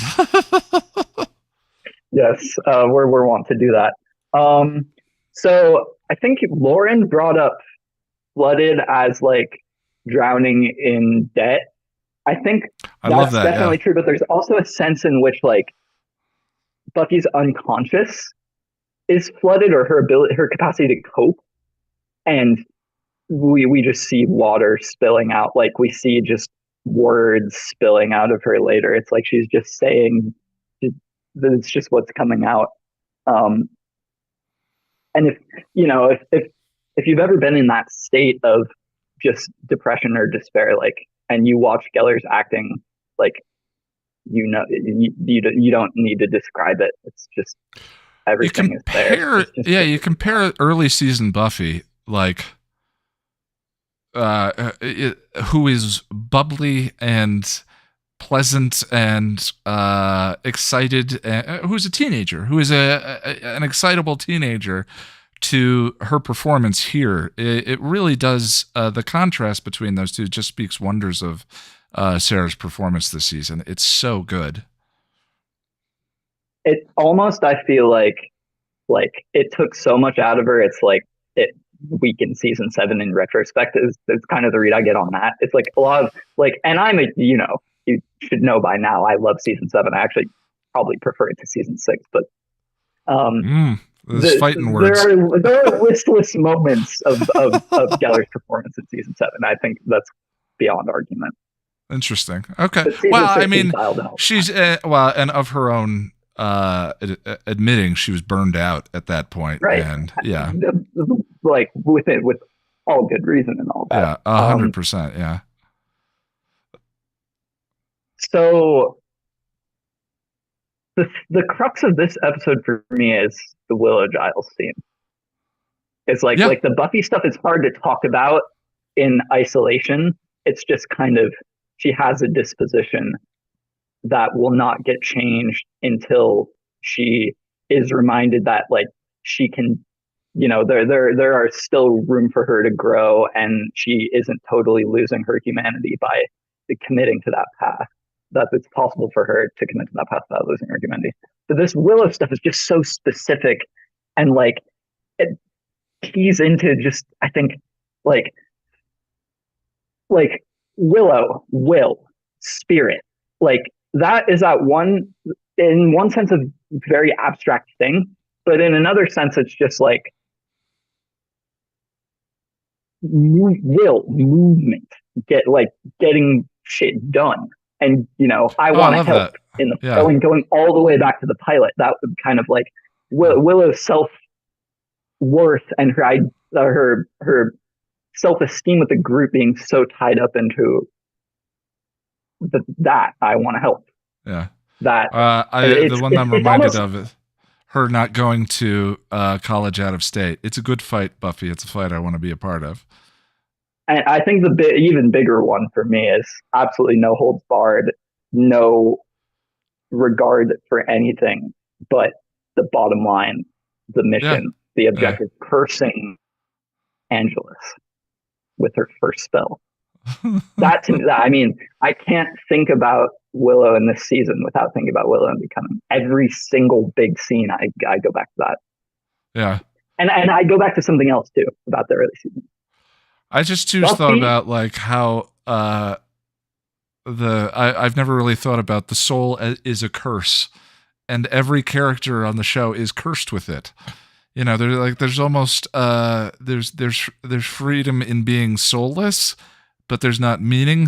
There's something there that's interesting. I've never thought about Angel's soul as being cursed. Certainly this season. And her spending time with someone soulless. Anyway, I something just clicked that I don't fully have my mind around there. I'm sorry. Spike is in this episode so sparingly. I feel like we can save that discussion for another time. But I'm really interested in that one too. And I see season 6 Spike versus obviously there's lots to talk about.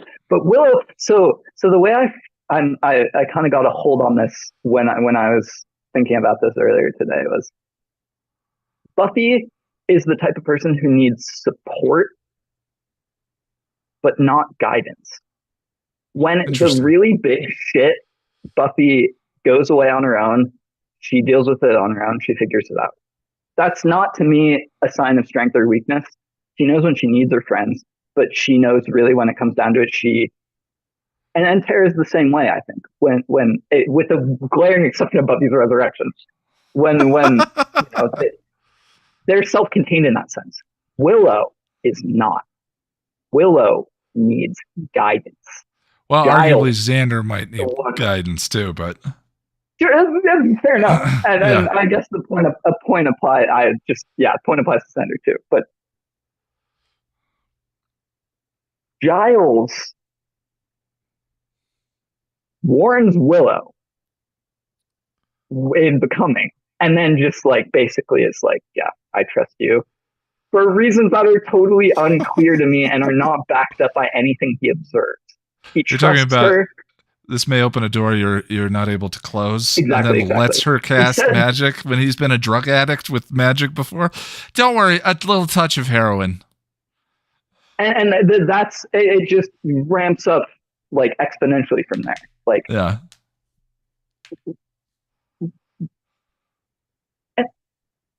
power can't just be resisted, right, or destroyed.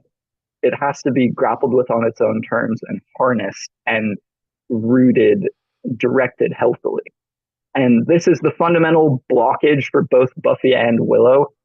And this is something that ultimately I don't think either of them can resolve on their own, which is why they come together kind of at the end of season 7. But I do love too that they speak to that directly in season 7 with Giles and Willow, where Giles says, "This power is a part of you now." Talking about grappling with it. Yeah, they do directly speak to that. And then an episode later, Buffy says, "I have so much strength, I'm giving it away to Willow," at the end of the Gnarl episode, same time, same place. Yeah. And that scene just makes me cry every time. Me because too. it crystallizes this, what to me is a profoundly abstract, mythic coming together of almost two parts of Buffy with this also amazing character moment. But that moment, right, that should have been Giles years ago to Willow. Yeah. He could see her power. Giles is a loving parent, but he's not a perfect parent by He's no a much better parent means. for Buffy than Willow.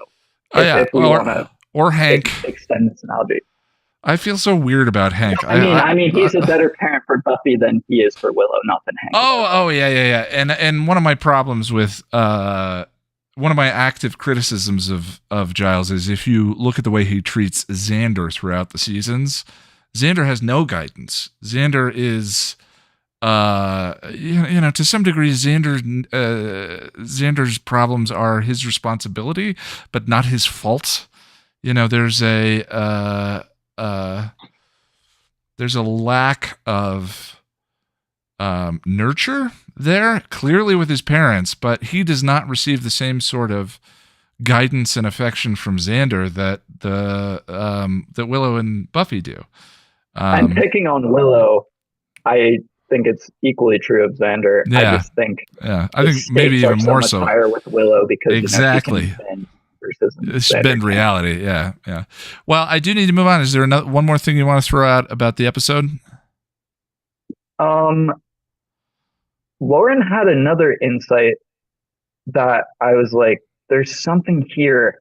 She said Willow's emotional maturity was lagging behind, her magic abilities and her intellect. I actually think she doesn't differentiate them at all. And that's what makes it so dangerous. That's a wonderful take. Yeah. To her power is maturity, and the two are not synonymous. Yeah. I like that. I like that as a read. I will just say I'm, for my own selfish reasons, happy that I got to speak before Sarah because she almost always says everything I was going to say with higher articulation. Well, I'm happy Sarah popped in. I was giving Sarah a little sass in the chat. You're not obligated to show up to everyone. I'm just saying I miss you when you're not here. No, it's too late. You twisted my arm. I'm here Uh, now. Please.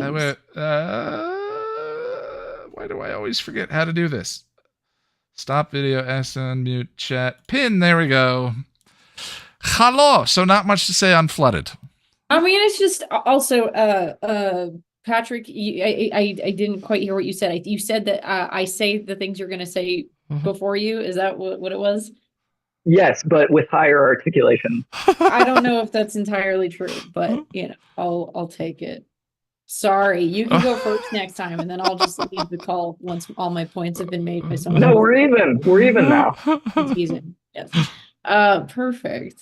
No, love to meet another person with similar thoughts. Yeah, I mean, I did enjoy this one because like Flooded has like bits and pieces to me of like, you know, the greater parts of the season that are like, you know, worth talking about, but itself doesn't have anything like transformative. Like if I was gonna like talk about like the thing I would talk about would be like the Willow scene with Giles, but I would just talk about that in like the next episode in the greater context of things. Yeah. Because like the rest is like there's nothing wrong with it, but there's nothing that like beyond that really makes me go like, oh, like we really need to talk about this. So like that's a scene that like I pulled up the script.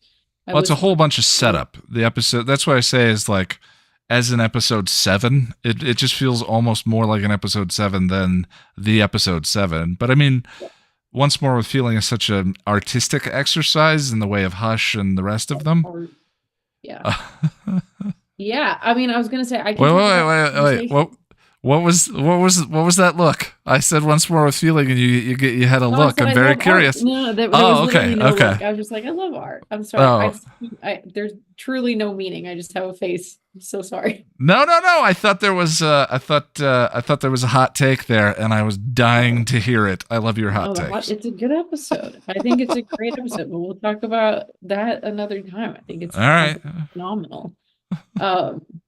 I was gonna say, like, do you have any prompts for me, or else I'll just talk about that scene because I just came here because I was peer pressured. Well, first of all, thank you for calling us peers. I appreciate that. That makes me very happy. I mean, you're I don't know.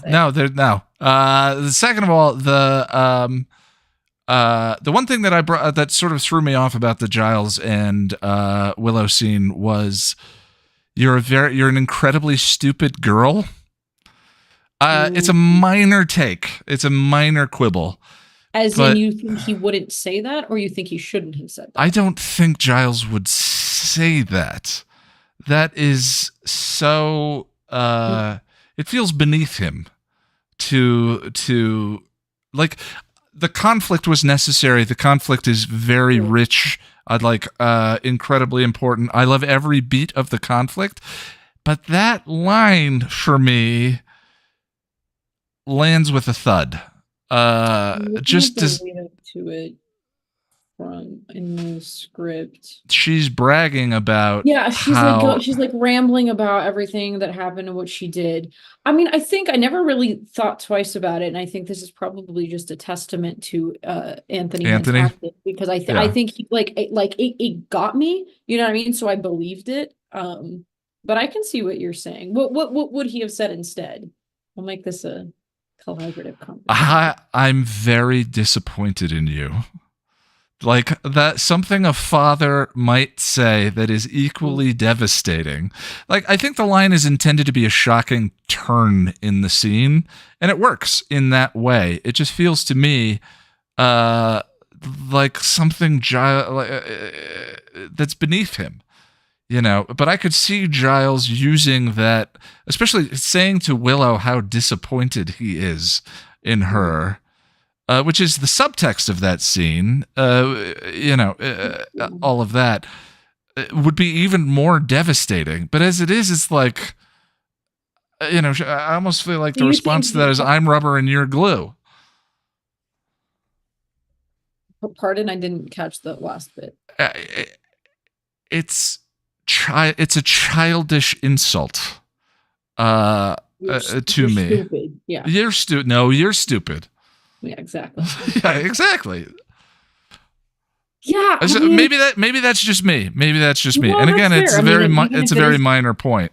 even if it is just you, like I think, I don't know, like I like trying to see where you're coming from. I mean, again, I never thought twice about it because I just think clearly his portrayal, his delivery, like sold me. I mean, that whole scene, I'm just like eyes glued. But I can see what you mean. I can also like if I want to like think about it the other way, like I can see him being so like this is not a minor like trespass. This is like a very like clearly like a very serious thing for her and for Buffy and whatnot. And I can see I don't know, emotion comes out, as it sometimes does. Like who's this like this was like this was not like a spell went wrong even. This was like big line cross. I think again, I think a conflict is motivated.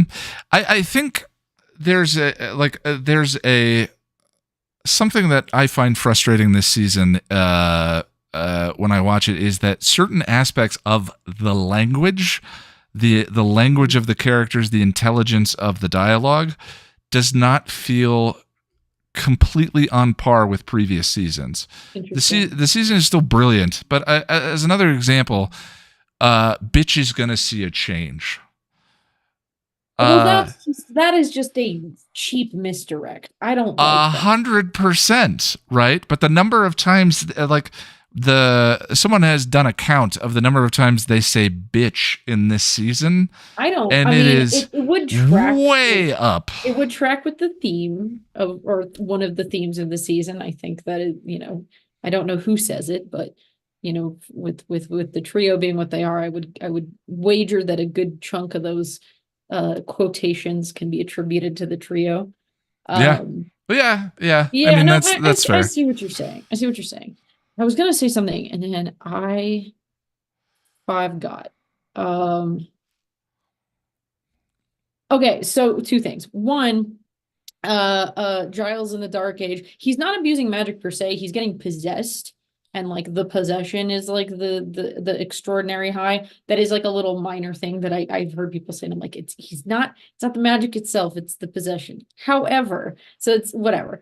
And the thing that I think is interesting, again, like I can both criticize and defend the magic addiction metaphor, forever, is that I don't think it necessarily has to be like analogous to, Giles being like, here, have a little bit of heroin. Like, I don't think it's quite that. Again, I think no, that's the on the nose version of in the same way that we have our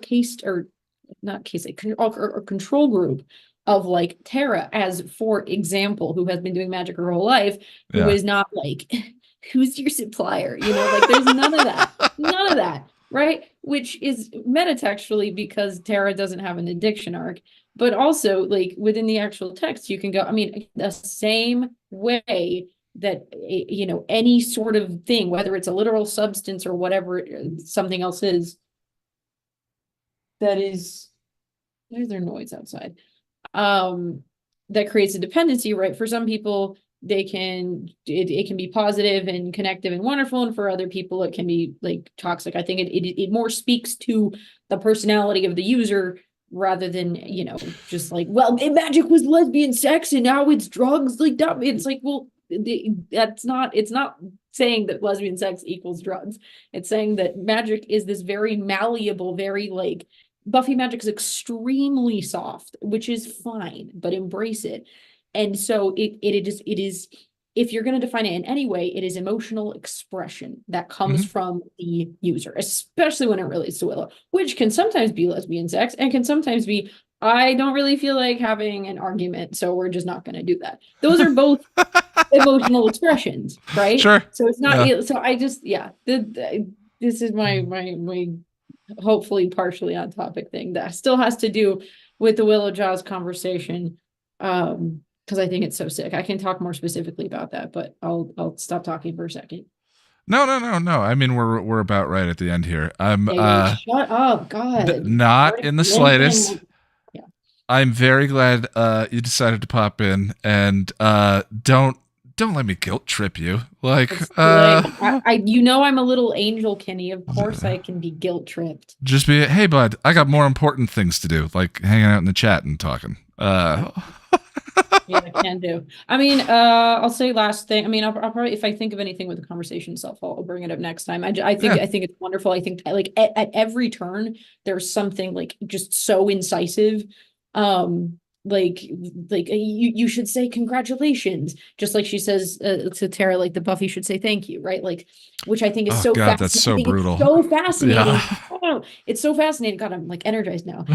Juxtaposed with the same Willow who like a season ago, and even like at the beginning of this season is like, oh, no, I don't want to be the big gun.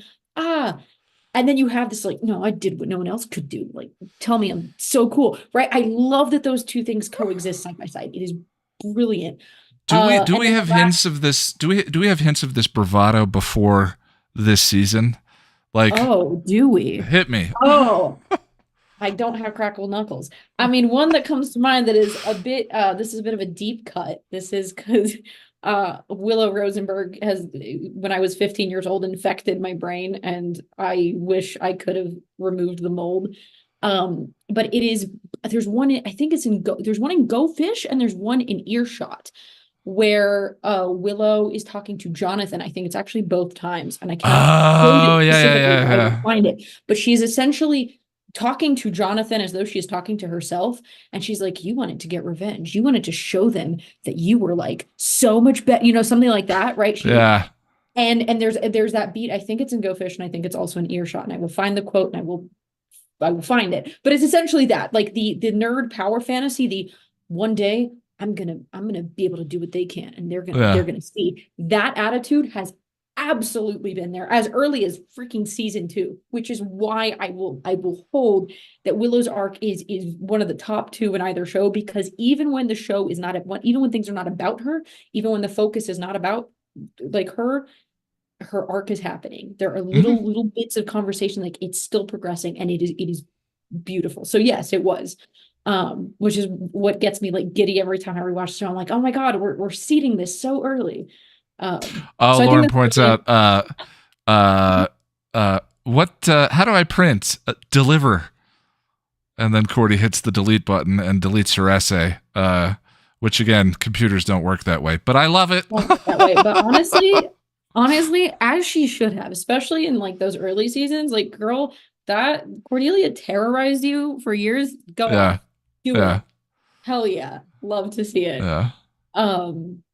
But yeah, the last thing I'll say, and then I will actually shut up, because this will open a much longer conversation, which we are not doing. But that, again, this is like a next time thing, is that and this is a very big moment for me. Okay. So like cherish this. Hit me. Okay. I will forever. It's a joke. Thank you. The beat between Spike and Buffy on the porch in isolation is very nice. Yeah. I wish that it existed in isolation. Unfortunately, it does not. But watching it, because I was scrolling through the episode to try to get some thoughts, I was like, I wish it were just this. I really, really do. I would like it a lot more. But like, it's the kind of thing that, as opposed to the rest of the season? As opposed to the rest of his character. And that's okay. Yeah. But this is me expressing or trying to extend an olive branch or preemptive olive branch to be like, I do get it. I do get what is appealing. You're talking to the Spuffy shippers. Out of context, right? The very sweet, like, I can just be feeling crappy by myself with you here type stuff. And like, their little like not even banter, like it's very nice. And I wish that everything that happened before and after were different, but it isn't, and unfortunately that colors my perspective on this dynamic. But I'm 100%. Saying I do appreciate the scene. That is my I'm not a Spuffy shipper, but I'm a cookie dough shipper, but my access to understandings Buffy is like, yeah, it's hot, toxic, but I've had hot toxic relationships. I get it. Hey, I get it. Like, but that's the thing is that hot toxic. I am Wes and Lila. I am unbelievably more interested in that, because this is so getting off topic, but because of the way that the narrative frames it is very different, which is why I like Angel and Darla love it. Wes and Lila love it, not because I'm like, oh my God, they're like meant for, like, no, I'm like, I enjoy the toxicity of it, but it's also because there's a different way that the text engages with it and frames it, and that's why I don't have a problem in the same way that I can have problems with this dynamic. Well, I can't wait to get into it more with you, but the difference between those two that comes immediately to mind is that Wes and Lila both know what's going on. Spike does not. I have another one. I think Buffy does. Go ahead, Patrick. How I think about it is like no matter how much Wes gives himself to his pragmatism, he can never be as ruthless and self-serving as Lila. She's kind of beyond his event horizon. Whereas Spike is almost something that Buffy has to assimilate and work through and reflect on and incorporate. Buffy can't just run from Spike. Spike's toxicity.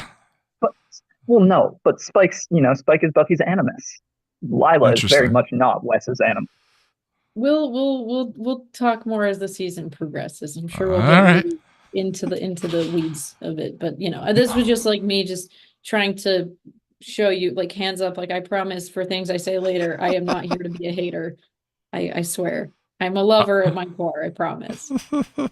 Well, I thought that our season 6 discussions were going to be very easy and non-contentious, but it looks like things are going to go differently than we thought. Actually, no, season 3 I think is the least contentious of the bunch, but I digress. Oh, was that sarcasm? No. Okay. My whole thing is I'm not trying to make things contentious.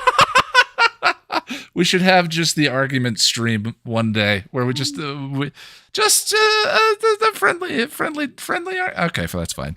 Good. I don't like arguing either. It's not fun for me. That's not the point here either. I'm here to have a good time. Anyway, you get where I'm coming. I get where you're coming from. I'm just teasing. Right. All right. I'm actually very non-confrontational as well. Hey, Russell, what's up? Hey, I forgot one last final thought on Flooded. Okay. You rank amateur. Talk about foreshadowing. Yeah, well, that whole sequence is just loaded. This episode has pretty serious parallels to his comeback later in the season. But that is it. Thank you, everyone.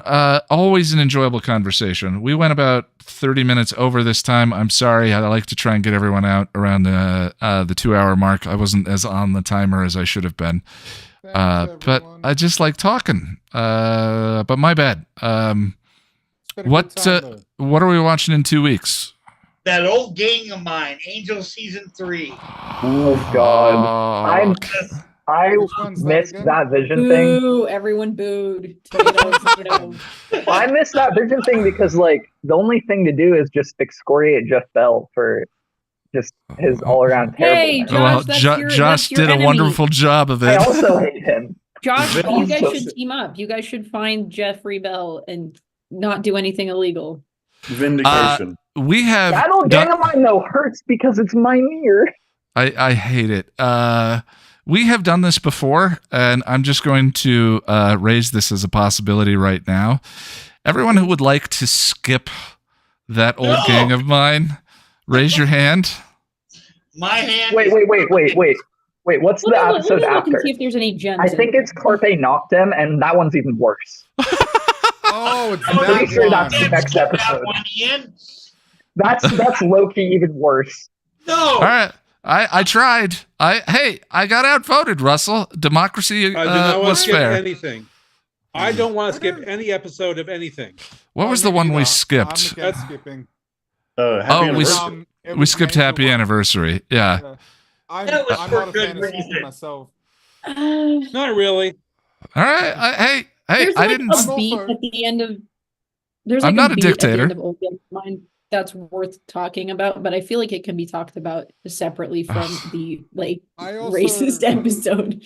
So I don't want to skip this one because I don't entirely know how I feel about it. It's been a while. So. Well, I don't even know what it's trying to say. This is true. I'm legitimately confused by parts of the episode. Yeah. All right. Well, it's worth unpacking. We won't skip it. That's fine. I agree. I may hire someone else to be MC. We'll have ChatGPT MC that episode. I have no idea what to say. Well, neither do I, other than yuck. So, We'll get into it then. All I right. might be sick for it, so who knows? All right. So that's the homework. I don't often assign homework, but I want, if you're coming to that discussion, please come with 3 things you love about that gang of mine. And then we'll talk about the rest of it, because it's very clear there's a similar shared feeling. We may have a fan of it here who's afraid to speak up. I can't wait to talk to you when we get to that episode. But other than that, I just don't want to have 2 hours of just negativity and dunking on something that That's it's still- fair. It's not fun for It's anybody. a part of this, though. Like we can't like everything. You know, it's I'm not saying like, I'm saying a discussion is a discussion. You know, all are welcome. But good gravy. I'm not looking forward to that one. I hate that episode. But There is one part of that old gang of mine that I like. all right, awesome. I like that Cordelia refuses to abandon Fred when they're being held hostage. There you go. it's Well, the let's- one with Gun's sister, right? Is that the No, episode? No. no. No, it's the Yeah. one with Also Gun's- dies in his old season crew. 1 It's where they blow up the bar. again. Gio The first sacks Caritas for Or is no it- reason. Yeah. That doesn't really clear things up for me, but okay. Cool. All right. Well, we've gone long. Let me let everyone go. It's middle of the morning for some people. Cheers, everyone. I appreciate it. That was a lot of fun. We'll see you in 2 weeks. Bye. Take care, everybody. Bye. Yeah.